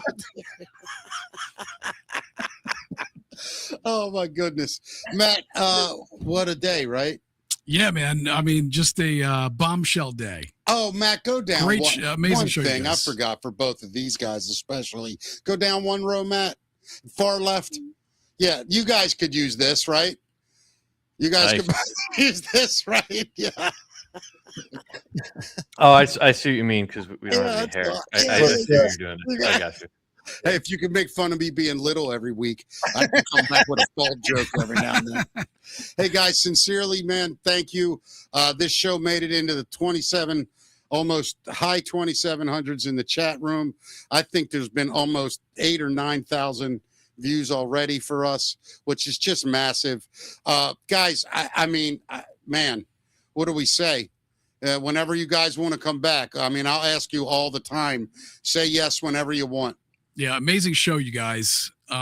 Smash the like button, everybody. Not only that, we have probably 50% of our audience that watches a lot, but they don't subscribe. So if you are watching, would you hit the subscribe button? It would help us out tremendously. And yeah, Dave, Rambo, I mean, what a show. I mean, just an amazing, amazing show. Thank you. Thank you guys, man. I'd love to come back anytime you'll have us, and keep up the great work, guys. What are you guys doing tomorrow? See you guys. Thanks so much. I just realized I have 11 podcasts this week, so get with me next week. But yeah, I have 11 shows. I have another one today. Yeah, it's. We appreciate your time, dude. Thank you. I love hanging out with you guys. So happy to do it anytime. I'm very excited that your guys' show is gaining so much traction and becoming so successful. I really kind of did envision this thing, so I'm grateful that it worked out. And it's, at least on Rumble, Pild's done it many times, but on Rumble, there's never been somebody that let in and rated my show. So I want to say thank you to you guys. Oh, dude. Of course, it's the least we can do. It's funny. I say to Matt every week, like I go, we got to rate Joe's show because, then he'll have like 49,400. We'll send him 400, man. No, but it's been great. And thank you guys, sincerely. My man. All right, we'll talk soon. See you guys. Thank you, guys. Wow, Matt. I mean, dude, I'll be honest with you. Yeah, it's a lot, man. That's the deepest show we ever did in the Q world. I think so, but it's eye-opening. It should be eye-opening for people anyway, and I think it's going to help a lot of people. We started doing this series. We're on chapter 5 now, but I think this show in particular is going to really open some eyes about what's happening in our world. Wow, man! Go get General Flynn's book. I got to order it today. Yeah, I'm gonna listen to what you said. I'll give you the rundown, buddy. I'll give you the Cliff's notes. Matt, can I just say something, dude? Go ahead. 1,200 likes already, just about. Right, I think that's what that says. Like 11. Yeah, I think you're right. 1.18, whatever. Yep. Oh my God, man! And I think the video's at like 8,000 or more already. Smashing the like button really does help us out a lot. And like I said, if you haven't subscribed yet, if you would please subscribe to the channel, that helps us tremendously, especially if you would think this show could help get the message out to people who don't really understand a lot of the stuff we talked about today.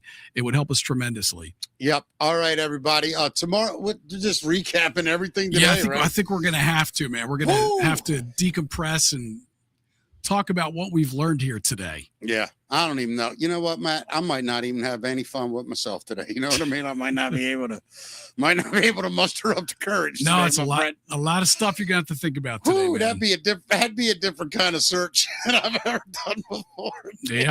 Yeah. All right, I'm not telling you. I'll tell you off air. I'm not saying it on the show, and then you tell me tomorrow if I can talk about it. Fair enough? Fair enough. Everybody, we love you. Matt, you're the best, dude. Thanks for holding it all together today, You too, my brother. And we'll see you guys tomorrow, 12 noon East, as we try to digest everything that we learned today. Gonna be fun. Thank you, guys. See ya. Have a great day.